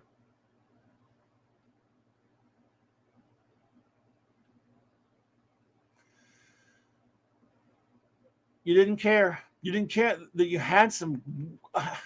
You get this wealth of material and ideas and visuals, and you just threw it away. Not one bit. Not even a nod. Not even like, hey, we owe it all to this guy. None of that there, other than the credits that they're forced to put in there now. But no, we're supposed to say we shouldn't hold it to the Kirby standard. Eat a donkey. I'm going to hold it to the Kirby standard. I'm going to hold it to that because he created it, folks. So I do hold it to that. You don't have to, but I do. And when I go see something like based on a Kirby, just imagine if the New Gods was the one that got made instead of Kirby, and they'd done this. That Duvernay or whatever woman who was, that this was a response to. Let's just say that got made instead of this, and it looked horrible. There's a certain. By the way, there's no Kirby in Snyder's trash and his Snyder butt. None of it's there.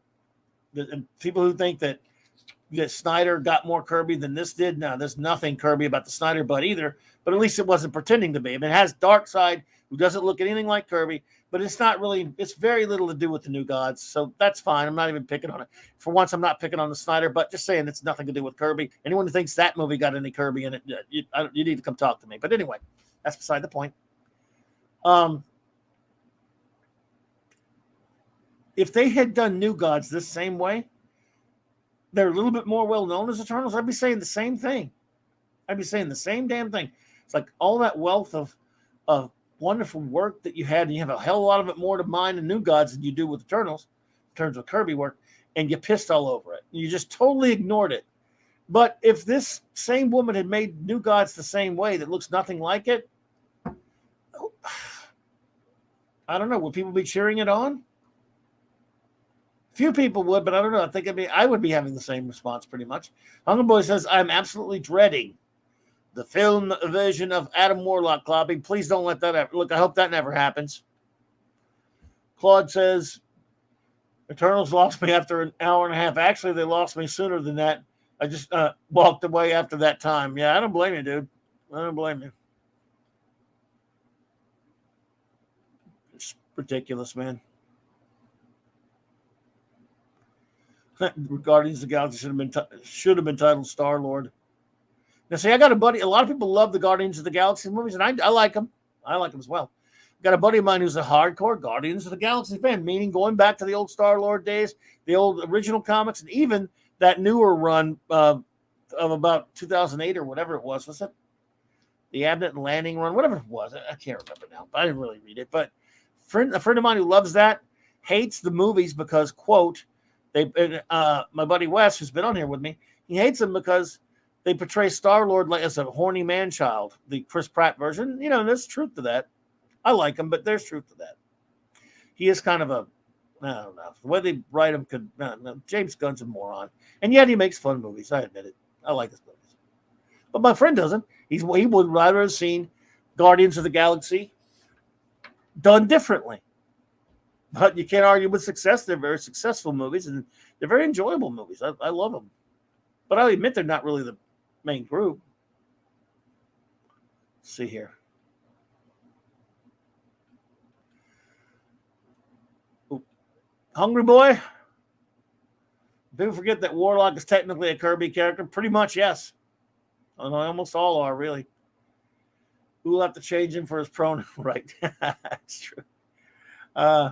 Anyone remember Rom? Give that guy a movie. I'd love a Rom movie.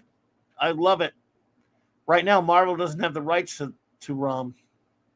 At least not the name of the character and of Rom. They've got the Space Knights. Long story.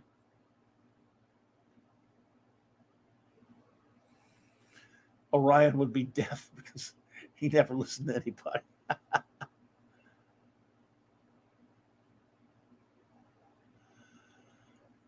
Windsor Clobby showed those comics. What comics did I show a few months ago? Did I show Rom? Oh, maybe I did. I can't remember now. Troy, frankly, I've given up on the Marvel MCU. Yeah, I don't blame you. I pretty much done so myself here. I pretty much felt the same way after what Kevin Smith did to He-Man, and I feel bad for He-Man fans on that. I'm old. So I never watched He-Man and never was, but I really I do love Lou Scheimer, though, and respect him a lot. And I have many, many wonderful friends who are He-Man fans, and I feel for you. I actually watched that first episode to see what they were talking about, and it was disgusting. Not even those of us who aren't fans can feel for you. It's really disgusting what they did to He-Man. Kevin Smith can suck it. Yeah, the Claremont Burns Star-Lord was really good. Also true, Glenser. Tony Stark isn't a master of humorous one-liners in comics. That's right. He talks more like Peter Parker in the movies, but still, RDJ is very popular and he's hilarious. Clobby, Marvel Legends Eternals toys are out in Walmart. Yeah, I saw them. And Toys R Us. There's still a Toys R Us out there? I didn't know they still had a Toys R Us out there. Yes, Liger fan, that's true. The Dire Wraiths still belong to Marvel.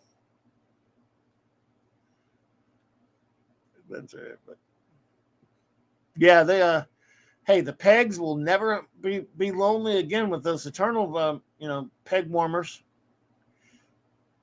Those are going to sell about like Rose Tico, except EVS probably won't be buying those like he did Rose Tico. I'm going to go out on a limb and say, Dark Shadow, what's up, brother? It says Kirby's version of Eternals is the only version. Absolutely. I don't count Neil Gaiman's reboot abortion of Kirby's creation. Now, I'll tell you what I have been reading, dovetailing with that a little bit, or just started. As you know, when we were reviewing the Kirby's Eternals last week, the night before we reviewed the movie, I talked about during our review how Kirby did not intend for the Eternals to be in the Marvel Universe. And it's obviously it's obvious even if you don't know the history of it. He didn't like it. I mean, he didn't want to do that. That's not what. And if you read the early issues, you can see that without even knowing that. But it is true. He did not really intend for the Eternals to be in the Marvel Universe, right? It was not his decision. But you know how they are at Marvel. Jack, come on, let's get him involved in the Marvel Universe. And if you read those early issues where the Deviants are laying siege to New York and no other superheroes are showing up, a lot of people go, oh, yeah, but that doesn't mean anything. Well, it does if you're a superhero geek back then and you're 12 years old.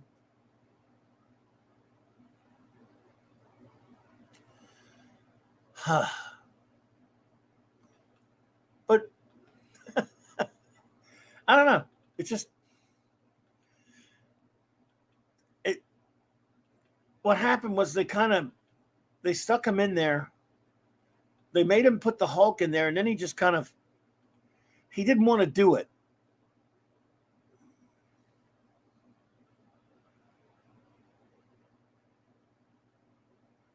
But he did it.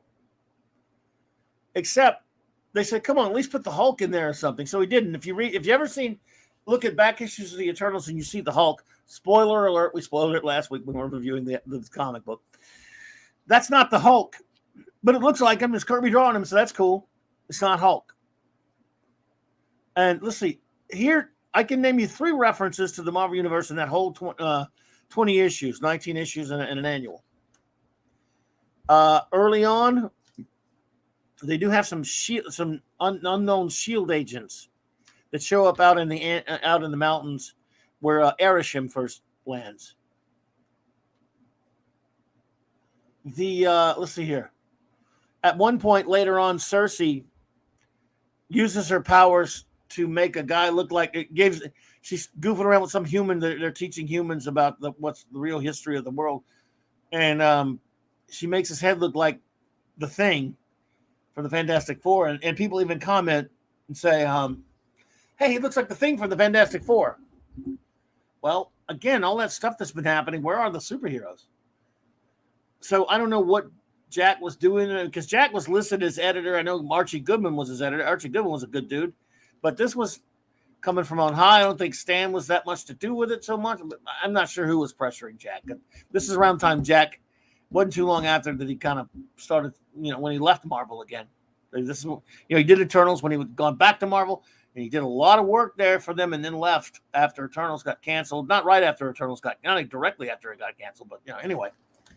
Not too long after it, I guess. It was only a couple of years that he went back there, but it's amazing. If you look at the volume of work Kirby did when he went back in the mid-'70s after being gone for 5 years at DC, it's unbelievable how much stuff he did at Marvel.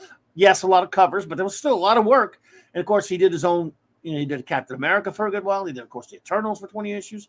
He did 2001. He did Machine Man, Devil Dinosaur, a what if issue, stuff here and there. But anyway, then you had that Hulk issue. It was a robot. It wasn't really Hulk. It was accidentally imbued by cosmic energy due to the Unimind or whatever. So those 3 instances are the only. Oh, then later in that issue, they mentioned Marvel Comics a couple times. Maybe insinuating that it's the universe where there are comic books and stuff, because the Hulk robot was created by a couple of kids at a school to put on the football field during a football game, and He got accidentally imbued with cosmic energy and fought Icarus for a couple of issues. But anyway, other than that, there's nothing to indicate that Kirby even wanted this in the Marvel Universe. Well, he left, as you all know. Oh, yep. He did those Prisoner comics. I have what company Kirby's Prisoner supposed to have? It was Marvel, Lager fan. I have the big book that compiles Kirby's Prisoner, by the way, with some Gil Kane art in there, by the way. And it was Marvel, just never came out. That's right, I forgot about that one.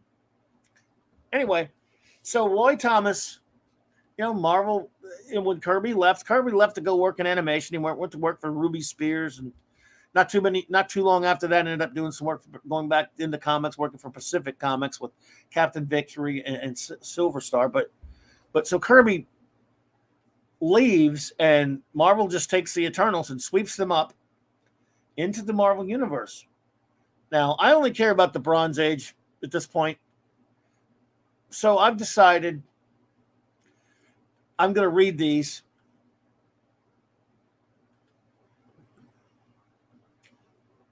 There's a trade paperback to compile. He took them into Thor, did Roy Thomas, and they have a trade paperback compilation called the Celestial Saga, Thor and the Eternals, the Celestial Saga.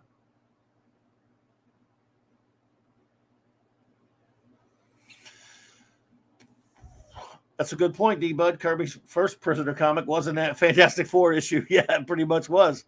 I can see the cover in my head right now, brother. So, I'm about to start. I'm going to go ahead and I'm going to review this in a couple of weeks. I'm going to read it because it's still a fun old comic from what I've been reading so far. It's pretty fun. Naturally, it's not the same. It's by Roy Thomas, of course. So it's great, of course, and it's got. Well, it's kind of straight. The first issue, again, let me see here. As you can see, let's see, it's Thor. It starts in Thor Annual number 7 and goes all the way to Thor 301.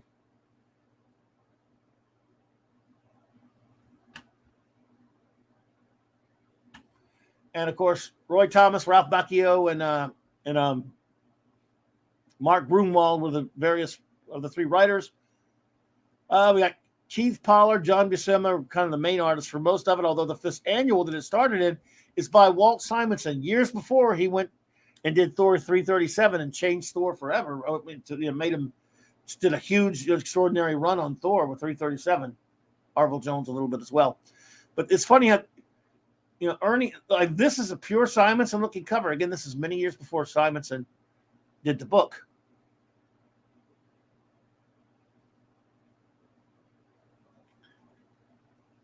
That said, the interior is kind of strange. I love it and everything. But I love Ernie Chan. But, man, he overpowers Walt Simonson here big time.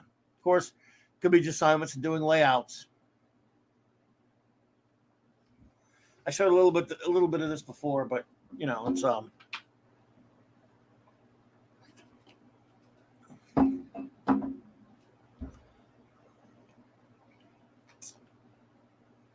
yeah, I love me some Gil Kane, that's for sure, Stephen.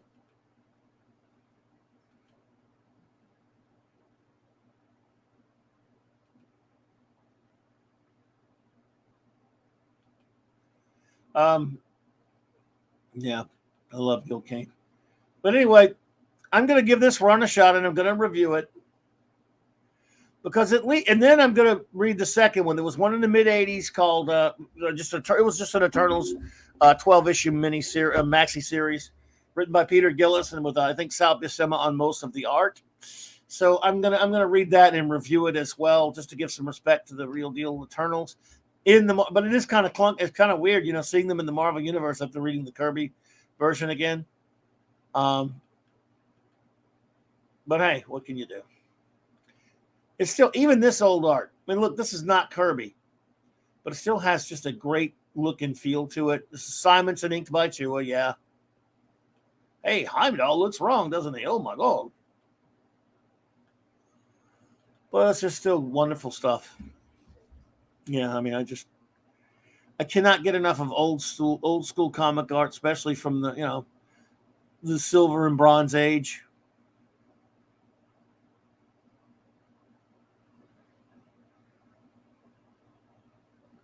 Silver and bronze, silver and bronze. So, yeah, this is remarkable stuff here. I love it. Now,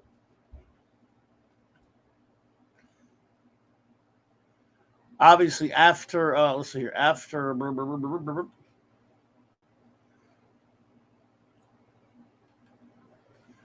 this annual, let's see, it was done by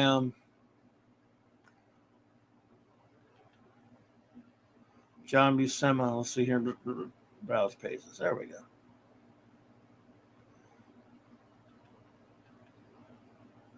Let's pick a random page.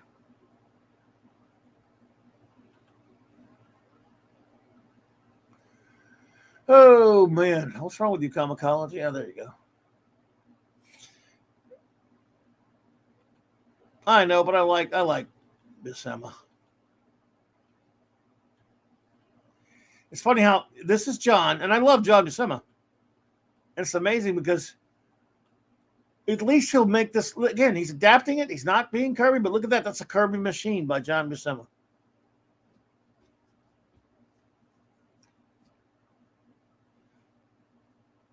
And if you're going to do Eternals, they decided to go out there and kind of, make it, they're trying to bring back some of the stuff. Apparently, it resonated with a lot of people back then. So, anyway, sorry, I get on comic book art and I can't stop. I can't, what is it, man?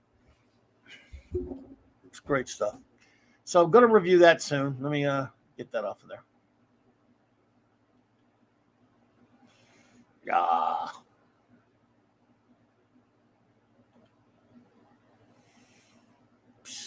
There we go.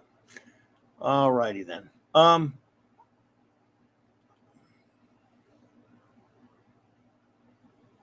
Big was it Hungry Boy says I love John, but even he had one weakness compared to Kirby. Big John's monsters. So, yeah, I guess so.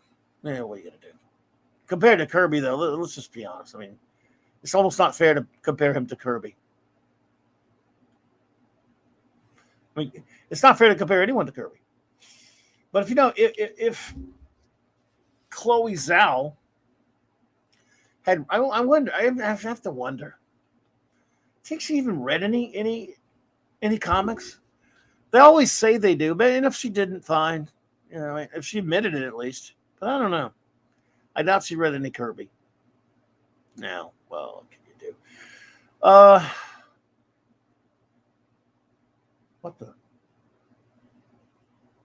What is happening here? Oh, okay. Now we're just having a bit of a. What if we're still being ghosted? We're being ghosted still? I don't know.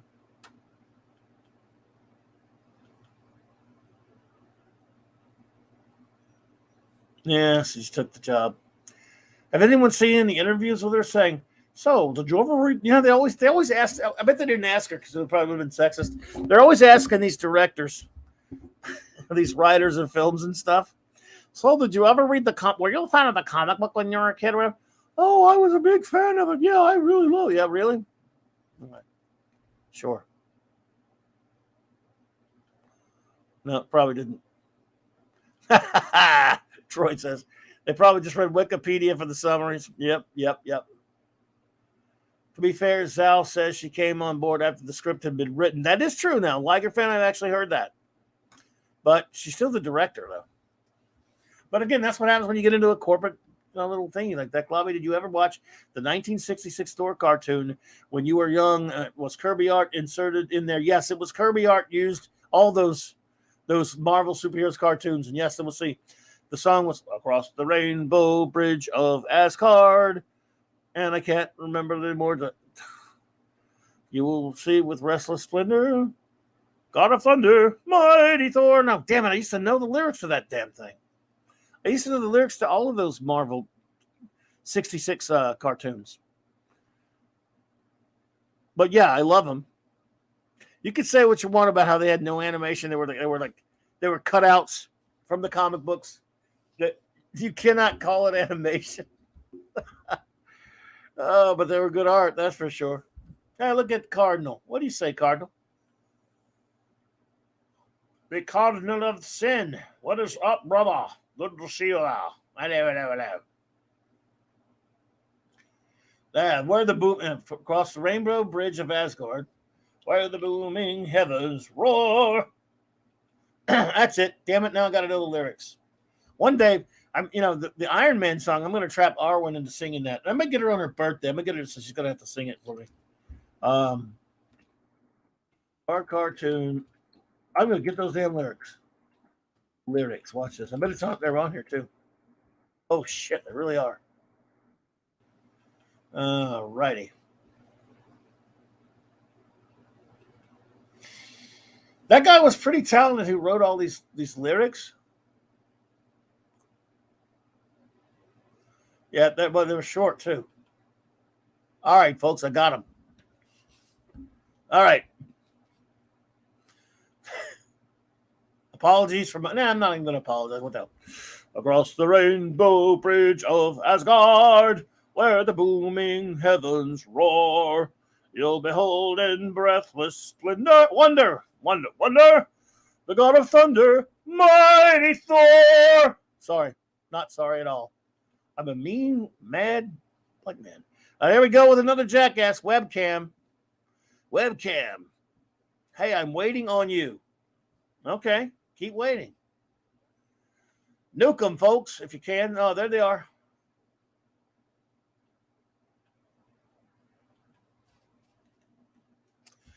Well. I guess I deserve it. I see one at 10:50. It says, "Shit." Thanks, Chris. When Captain America throws his mighty shield, all those who chose to oppose his shield must yield. When he's led to a fight and the duel is due, then the red and the white and the blue come through when Captain America throws his mighty shield. Yeah. Clobberin times link. What do you want to link for? I'm not sure what you mean, Cardinal Sin. I've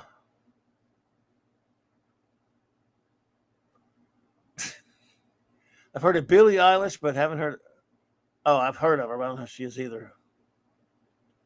You're singing all those songs. Troy, you should do a karaoke of it.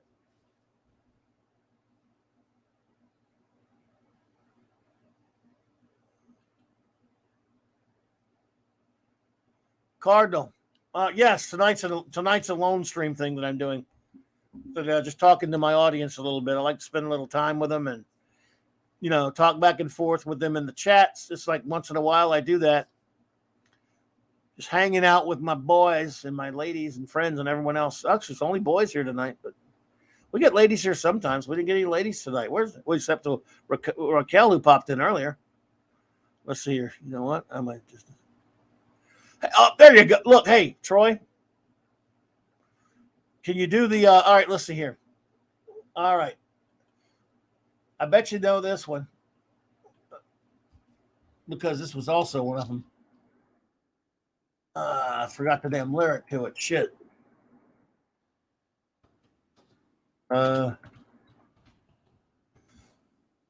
Same dude wrote them all. There you go. So there we go. All right. Remember this one? I guess you can't get in trouble from just saying lyrics, can you? Here we go. No, she wasn't. Raquel wasn't on tonight, Cardinal. She just popped in for a few minutes into the chat. She'll be on with myself and Mark D tomorrow night. Remember? Stronger than a whale. He can swim anywhere. He can breathe underwater. He'll go flying through the air. The noble submariner, prince of the deep. So beware, you deadly demons. Bum, bum, bum, bum, bum. Lord Namor of Atlantis is the prince of the deep.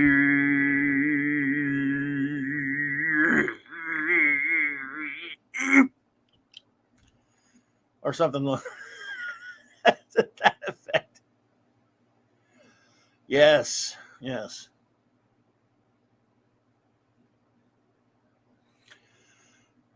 Yeah. Well, Cardinal, did you do a 12 I need to ask you a question. Did you do a 24 to 24 streaming thing, like a whole day and stuff, or were you kidding? I don't know if you did that or I've been gone so much. I know you mentioned it last night. I hope you, and I was like, Did I read that right? You do like from 12 to 12, like a 24-hour streaming thing, or is that just are you pulling my leg on that one, brother? Just curious. I mean, I wasn't sure if you were kidding or not. I know everyone's favorite lyrics though are the Hulk lyrics.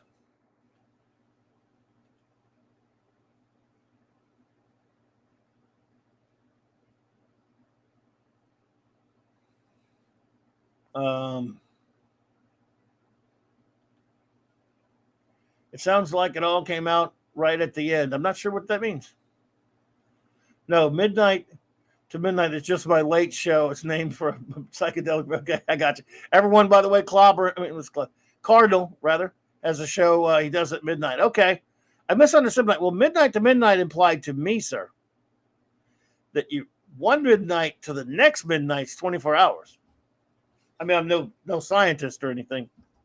So I was only half kidding with you, Cardinal, but I did wonder. I'm like, huh, midnight to midnight. That'd be a long damn stream there, dude. Yeah, here we go. The Hulk. I can't do it. They have like a high pitched one there. Doc Bruce Banner. I'm not gonna do it. Doc Bruce Banner, belted by gamma rays, turned into the Hulk. Ain't he unglamour rays? That's a word. Wrecking the town with the power of a bull. Probably a gamma irradiated bull. Let's get that clear. The Hulk is a lot more powerful than a bull, just saying. Ain't no monster clown. Who is this lovable? I can't do it. Hulk, Hulk. As ever loving Hulk. Hulk, Hulk. There you go.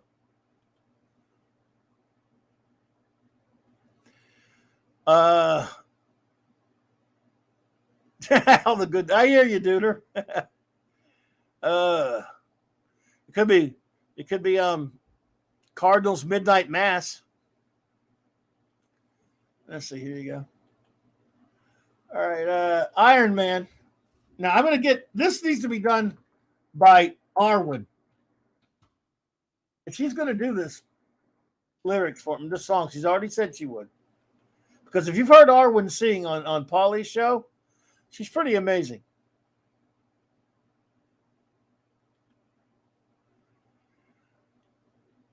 She's pretty amazing.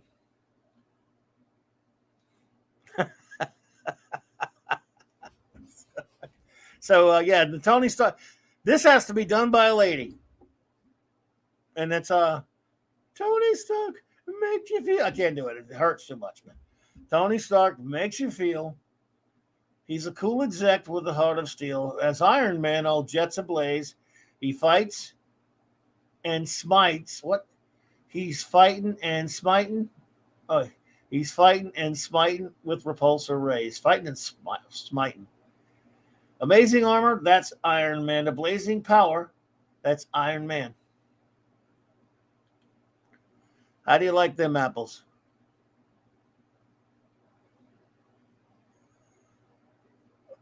Let's see here. If you catch me my Friday stream, I will definitely do all these for you. Cool. They will clip it and tag you. If I'm around Friday, I would like that. Would be hilarious. Don't do it on my account, but that would be funny. Oh man. Yes, Arwen was on camera today, folks. She's lovely. And it was so much fun. So yeah, wow.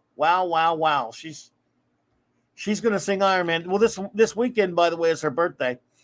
And she's all over the stream. She'll be on with me tomorrow. We're gonna tease her about that tomorrow, of course, about doing Iron Man. Maybe we can talk her into it tomorrow. But she will have a big birthday stream, I do believe, Saturday, if that's I didn't get to see much of the stream today, unfortunately. One day they go on camera, I can't even watch it. I'm out on the road, but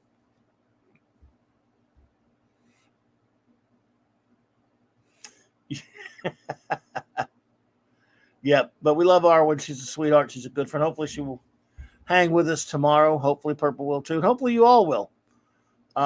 So I guess before we get out of here tonight,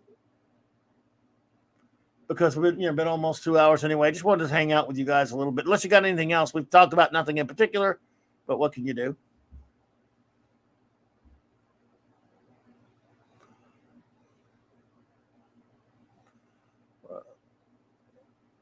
Yeah, she does. She is. Yes, I've heard her sing on Paulie's show. She's really great, by the way.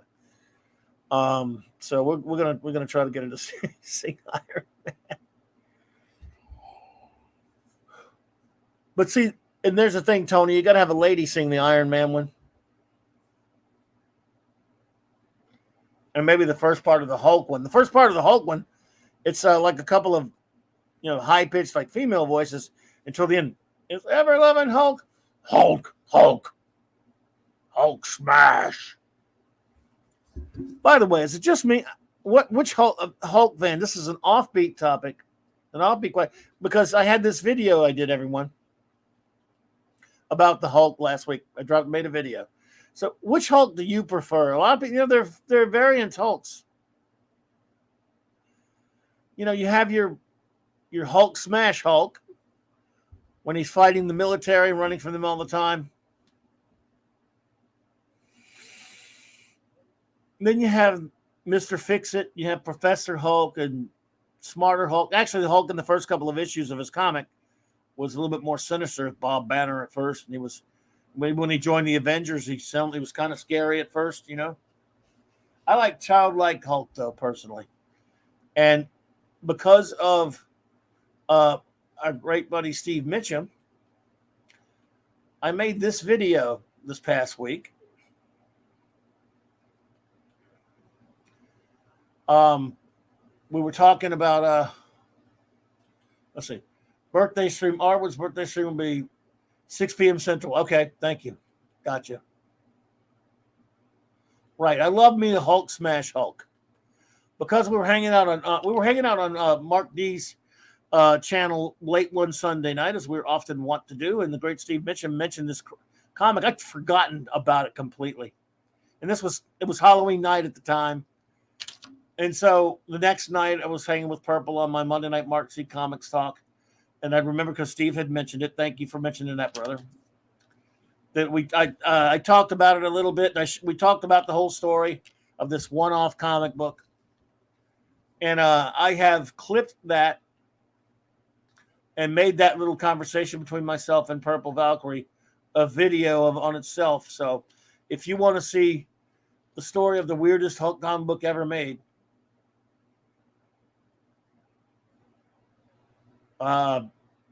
you might find it amusing because this was a weird one. But this was my Hulk era right here. I love Trimpy. I love, especially when he by one of the Severins, particularly Marie, but John as well. Trimpy Hulk. But for a while I loved the Sal Buscema Hulk. This to the right here, this is Sal Buscema. Inked heavily by Ernie Chan. Alara Caro said, hello there. 5 times I watched a half-hour spoiler review of the Eternals, and that movie is the dumpster fire of a movie. Yes, I just got through ripping it up yet again. Alaric, it was pretty horrible. And I've ripped it to pieces a lot, in fact, including again tonight. It's really horrible. So thank goodness for spoiler reviews, that's for sure, if you like that sort of thing, and I do.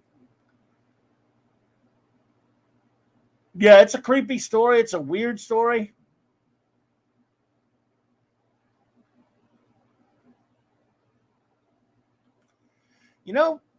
Hungry Boy, I've never liked Jack Abel's inks that much.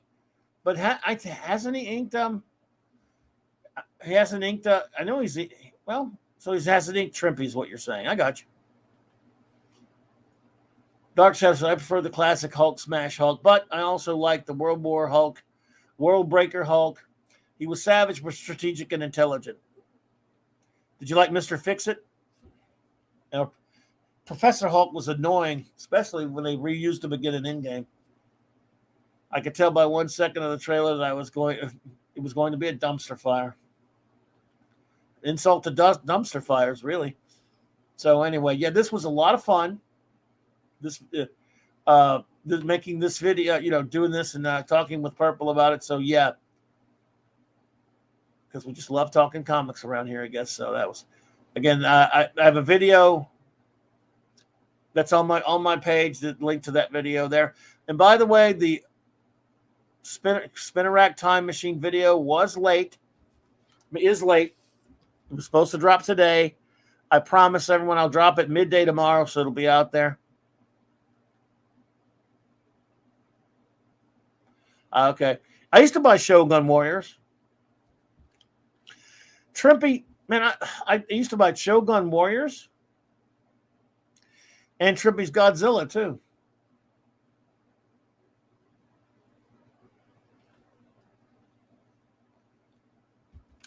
Clobby, who well portrayed Bruce Banner? Bill Bixby, Edward Norton, or Mark Ruffalo? You forgot Eric Bana, by the way, but I would say Bill Bixby's the best. In my opinion, Bill Bixby is the king of the character of Bruce Banner. David Banner. He's David Bruce Banner, but he's Bruce Banner. David Banner, whatever you want to call him. He really made that show. Now, again, when I was a kid, yes, I wanted my Hulk fighting monsters and military and all that stuff. It's kind of funny on that show that all they had was a reporter chase him instead of Thunderbolt Ross. But what are you going to do? They couldn't afford the budget. But the show was still funny. Now, it was more. He was more like the Incredible Social Worker. Oh my God! The formula got old, yeah, but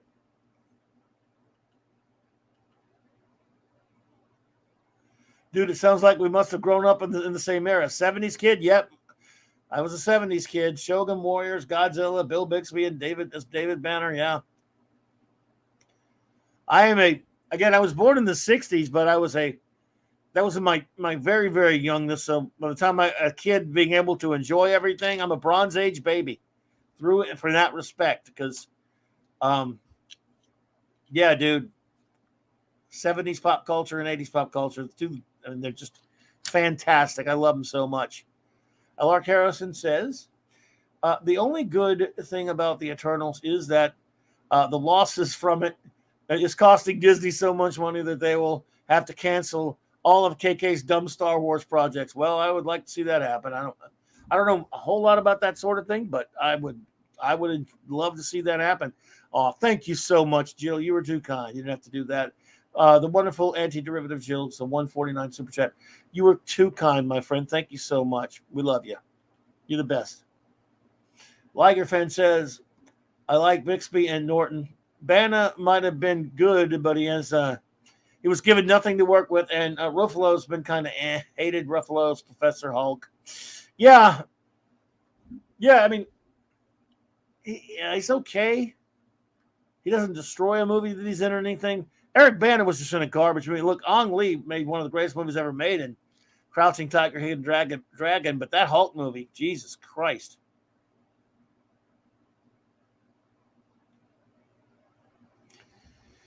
But yeah, Bill Bixby, that show, he was a social worker, but I loved it, Bill Bixby Hulk was traveling angel. I agree that Bill was the best Hulk, man. He was great, though. But Bill Bixby's charisma carried that show.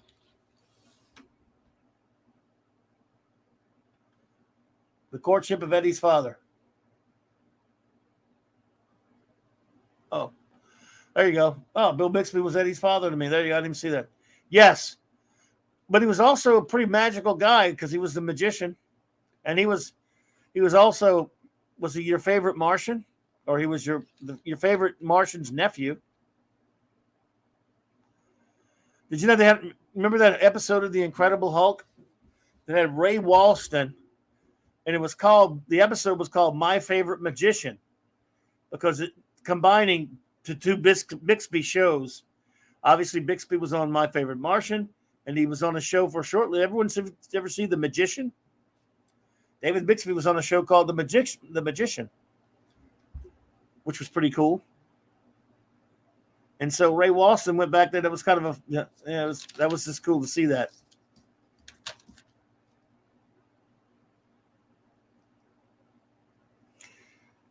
But what a great actor he was. And I love when I watch these old shows now. Does anyone else do this? I guess you get old and it happens, right? You watch these old shows and you love it. You can't help it because it's 50 years later, 40 years later. And in the back of your mind while you're watching a show like The Incredible Hulk, or you're watching a movie like Commando or whatever. The technology is so different back then. You could hitchhike around the country and get jobs everywhere and hide and have no real name or anything. You could get rid of today. With today's technology, it would be impossible.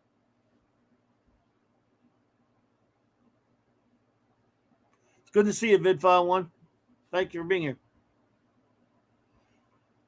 You couldn't have a character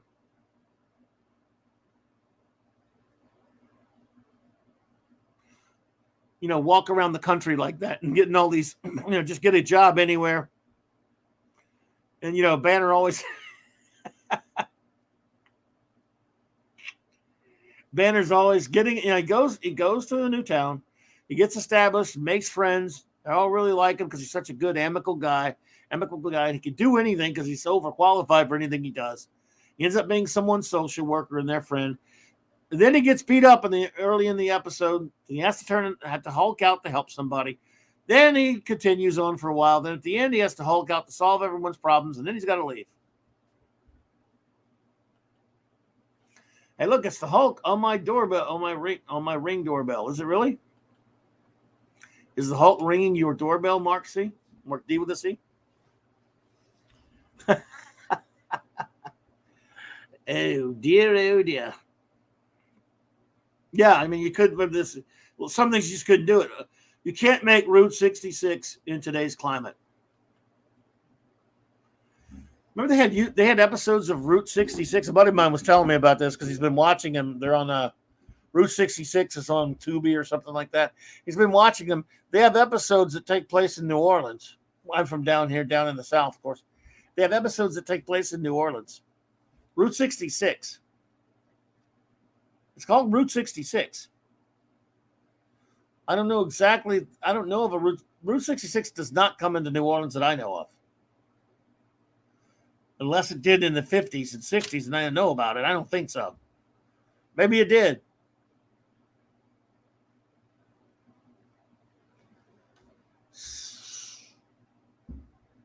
I don't know. Wasn't Martin and Miller on that show?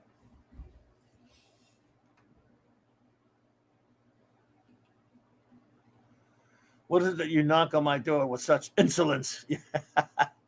I am a particular man.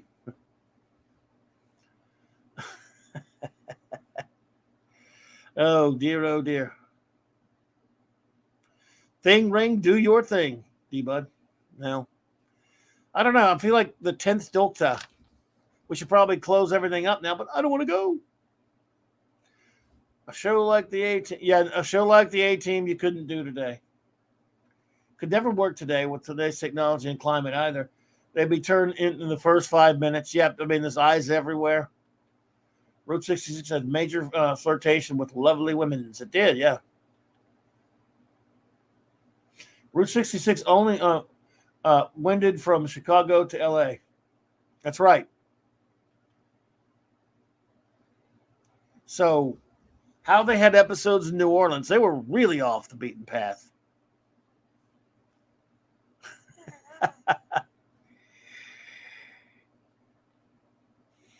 I don't know. But I do know this. No, I don't even know this. I don't even know that for that matter. I don't know what I know. Well, we got a good bunch of people here for a stream that's been ghosted. Did anyone else not get the notification or what? Let me try something here. Let me see if I'm ghosted. Or let me see if I'm still ghosted. Maybe because Raquel took the screenshots of it, she said. So let's see here. Well, when I pull up mine, it shows that it's up there.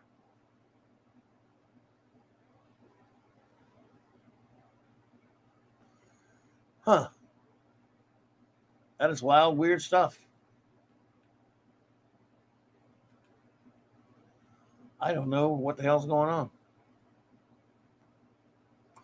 Yeah, we got a big crowd, man. Yeah. Crazy. And it's great to see you all. Man. Thank you, Liger fan. You got a notification. Alaric Harrison got one. Okay.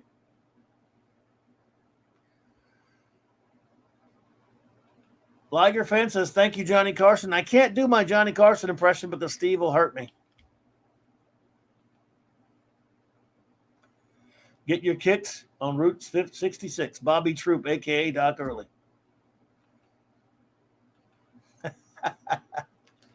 I get notifications about half an hour to an hour of the stream. You know, I get notifications. Oh, y'all got, well, thank you. All got one. You know when I get my notification usually? Well, it depends. When there's one that's just a normal notification, I don't know what you guys are exactly referring to, but I do. I get one. Like if I hit set reminder, I get one, but sometimes it's like a minute or so right when the stream starts or right after it. Look, there's no rhyme or reason to any of this stuff.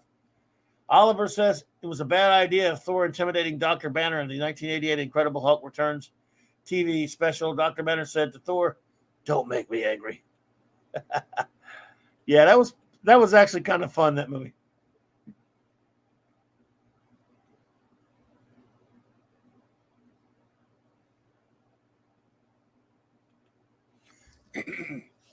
I'd have to work on a Rodney. I tell you. I don't know if I can do a Rodney. I don't think I can do a Rodney impersonation. I would have to work on that one, dude.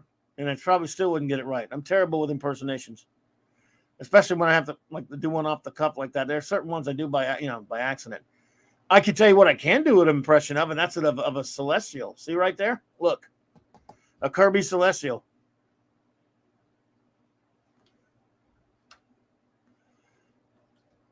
What did I not notice there, Steve? Let's see. I've been quoting that one. I'll tell you who. That takes some work there, but I do love Rodney Dangerfield.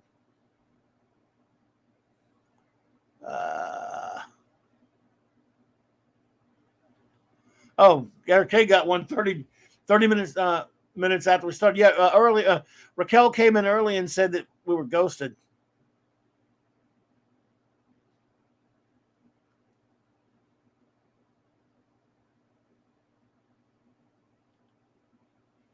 Oh, you're too kind, Jill, but I think I'm terrible at one.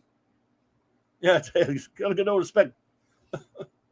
My wife, I tell you, she cut me down to 2 times a week. I'm lucky. 3 guys ago, she cut out completely. Oh, see, I can't do it. I can tell the joke, but I can't get the thing right. Oh, yes. Yeah. Whatever happened to Jack Colvin, by the way? Mr. McGee? Remember the episode of The Incredible Hulk when they teamed up? Hey, Sherry's here. At least we got ladies now. Jill and Sherry are here. Yes, there's just a bunch of dudes here all night, except for and we got Jill. Fortunately, we love Jill, and now we have another one. So look, you guys, suck in the guts, guys, with the Ghostbusters. And that's you know what? That's the question. That I know. Oh, Jack Colvin went on to teach acting. Okay.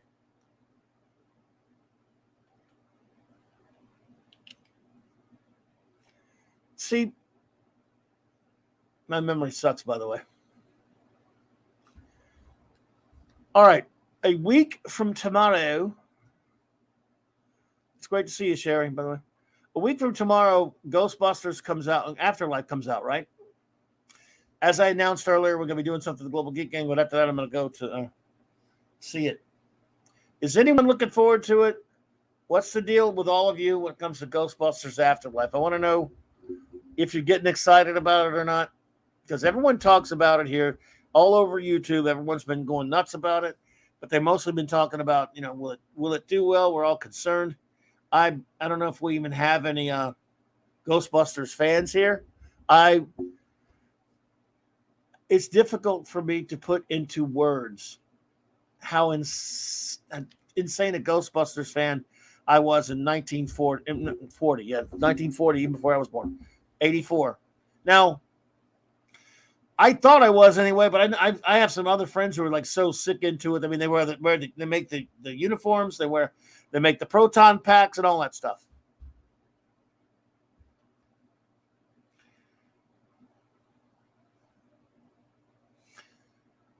So, but I don't think I have. Let's see, Tony. Let's see, Troy says already got our tickets, and Netter and I are going in full Ghostbusters kits. Oh yeah, you can imagine there's gonna be a lot of Ghostbusters going to see it. Are you the Keymaster? Indeed. So, and maybe we'll talk about it a little bit more in the Global Geek Gang tomorrow. I'm just curious if any of you are really. I mean, whether you're excited or not, we're all probably going to give it a shot at least. I don't think I can let myself get excited about anything new anymore, but maybe that's for the best. Maybe it'll really thrill me. The trailers have not done much for me, but that's a good thing. That's not a negative, because I'm that one guy that didn't like Stranger Things that much and watched the first season only. Everyone says, "Oh, I don't look. I'm old, and I don't know. I don't watch a lot of modern stuff that much. I try sometimes, just not really into the modern aesthetic. And I didn't like Stranger Things that much personally, but a lot of people did, and I respect that. People that I love it. This one gives me that kind of vibe, which kind of bothers me, but that's a good thing. Go in with no expectations, but go.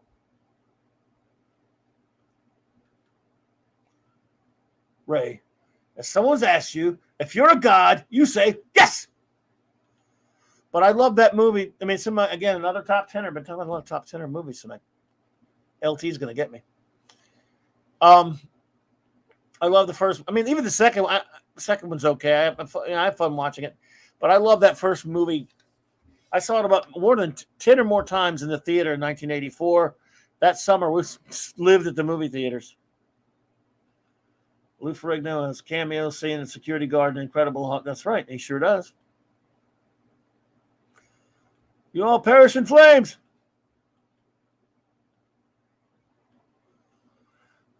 Yes, it actually comes out on my birthday, says Khalil. I'm going to see it with no expectations, so I won't be too disappointed if it's bad, but we'll be pleasantly surprised if it's good. That's what you got to do. A lot of people are really excited, and how do you blame them? But I'm just the kids don't excite me much. But we're going to get to see the real deal guys. Just don't know how much. The real deal group. And I just never got into the whole Stranger Things. I didn't like the first season, like most people did. Hey, Monkey Jeebus, what's up, buddy? Good to see you. But here's the problem. It could be really good, and I don't care how good you are. You're not going to touch the level of the first one. But if you could just be good, you don't have to be. You don't have to be. Because you're not going to touch the first one. Never go in there thinking it can be, but just go in there if they make a really good movie. I mean, the second one has it has its faults, but it still has those guys in it together. We're never getting them back ever. We're getting, obviously, because we can never have Harold Ramis back, and that's a shame. That's so sad.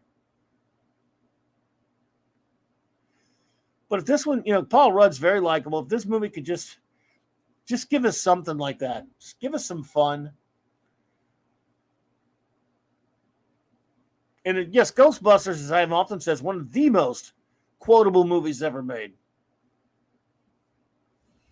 One of the most quotable films ever made. So definitely, because you know what? Don't you miss being able to be excited about things? I like being able to be excited about things, just that I can't do it anymore. So at least if I go, I hope that turns out to be good.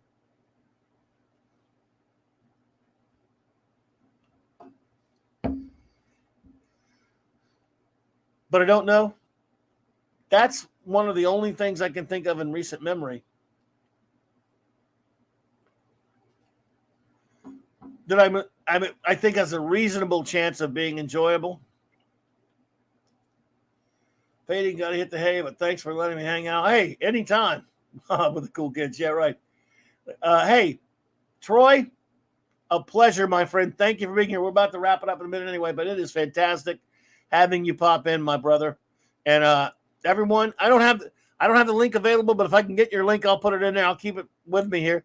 And please go to, is your channel, what's the name of your channel? Is it Troy Pacelli?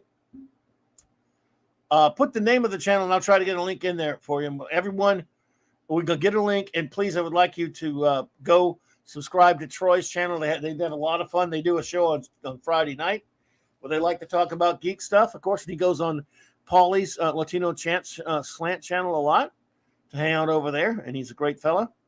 It's just his name. So please, because I don't have the link on me, but I'll try to get it. And let's see if I can try to get that link right fast. Because I would like for you all to do me a favor and go subscribe to Troy. There we go. I think I can find that link right now. And please subscribe to Troy's channel. There we go. I think I got you, brother. There we go. Let's see. Oh, there we go. Thank you, Jill. Thank you, Steve. I knew you guys would beat me to it, but I thought I'd give it a chance. Well, there you go. Please sub to Troy's channel if you haven't done already, my friend.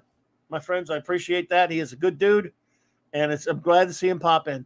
And he does a fun channel. He does a fun show. I think only Friday nights, if I'm not mistaken. Yep. Jill beat me to it.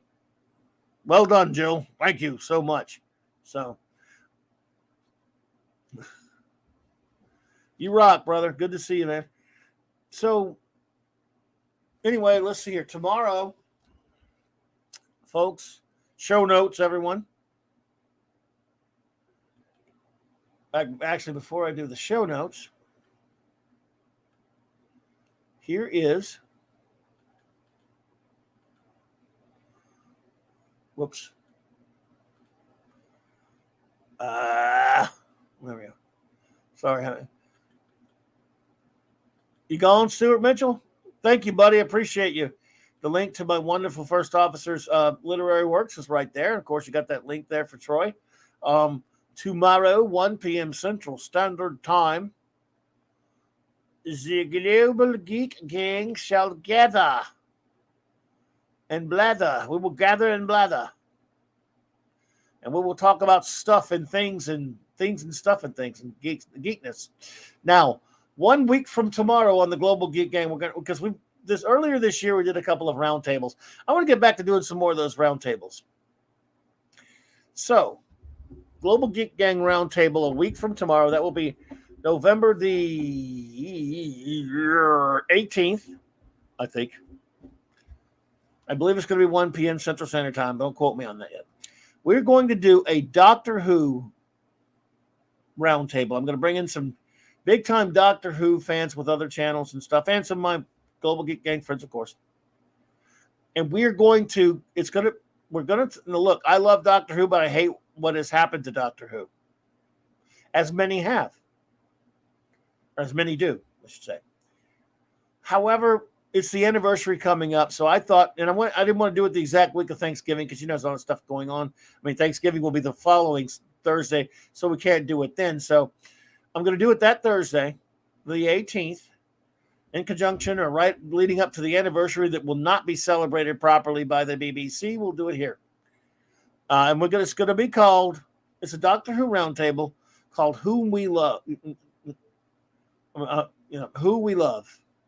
Who We Love. And we're going to strictly talk about positives, about the Doctor Who's things, reasons why we love Doctor Who, the most reasons, our favorite episodes, favorite doctors, things we just love about the show in general because it's such a wonderful show. I've been a Doctor Who fan for almost 40 years.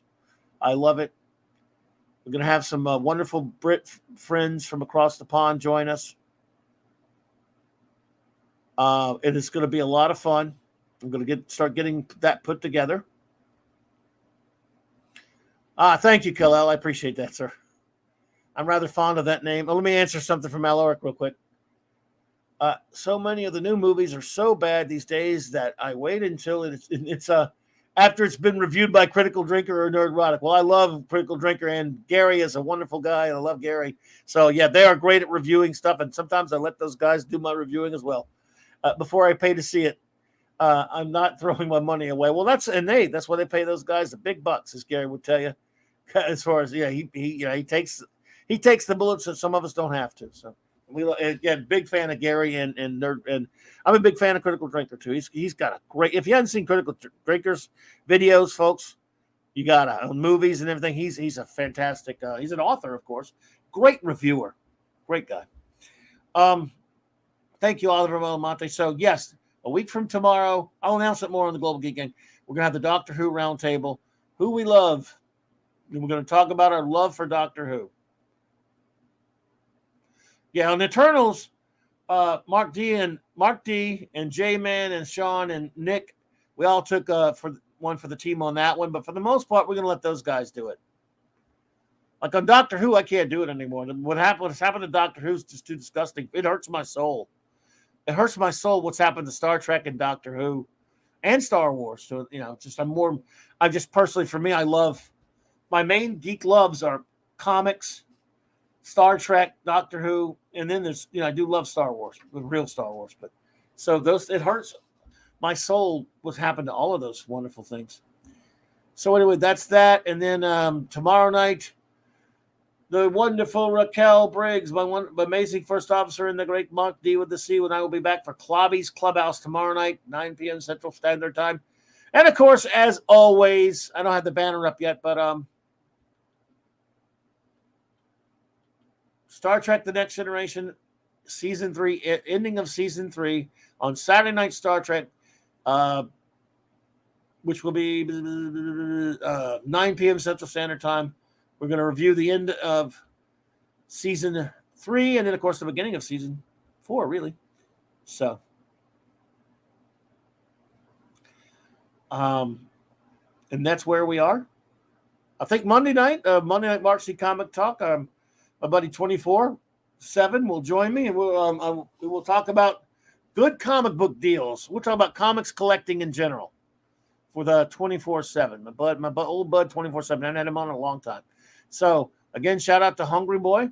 Thank you for your Clobberin and then the T-shirt version. There you go. And big shout out to everyone who hung out with us tonight. Of course, my wonderful first officer popped in for a while. I love you, Raquel. D. Bud Martin, thank you, brother. Mark D with a C, thanks, bro. Sherry, beautiful Sherry, thank you for being here. The wonderful anti-derivative Jill, you are the best. Love you, Jill. The great Steve Mitchum, Stuart Mitchell, Dolly, Had, Bruce, never forget. The great Eric K. and the great Chris Persia, thank you so much, buddies. To Troy Pacelli was here, of course. Hungry Boy Brother, again, I appreciate you. Who else was here? Kalel, appreciate you so much. Thanks for interacting, man. I'm going to do this as much as I can, just hanging and talking with you guys, just you and me. Liger fan, thank you so much. Appreciate you. Alaric Harrison, thank you for coming by. Appreciate it. Great to see you. Anyone who's still here, I can't remember everyone, of course, as you all know. With my memory, I'm lucky to remember anyone. But let's see. So if I miss anyone, folks, don't worry. We shout them all out on Saturday Night Star Trek, though. So you're all fantastic. You are amazing. And, well, have a fantastic rest of your night. Live long and prosper, my dear friends. And, the next Spinnerack Time Machine video will be out tomorrow, right before the Global Geek Gang. Good night, everybody.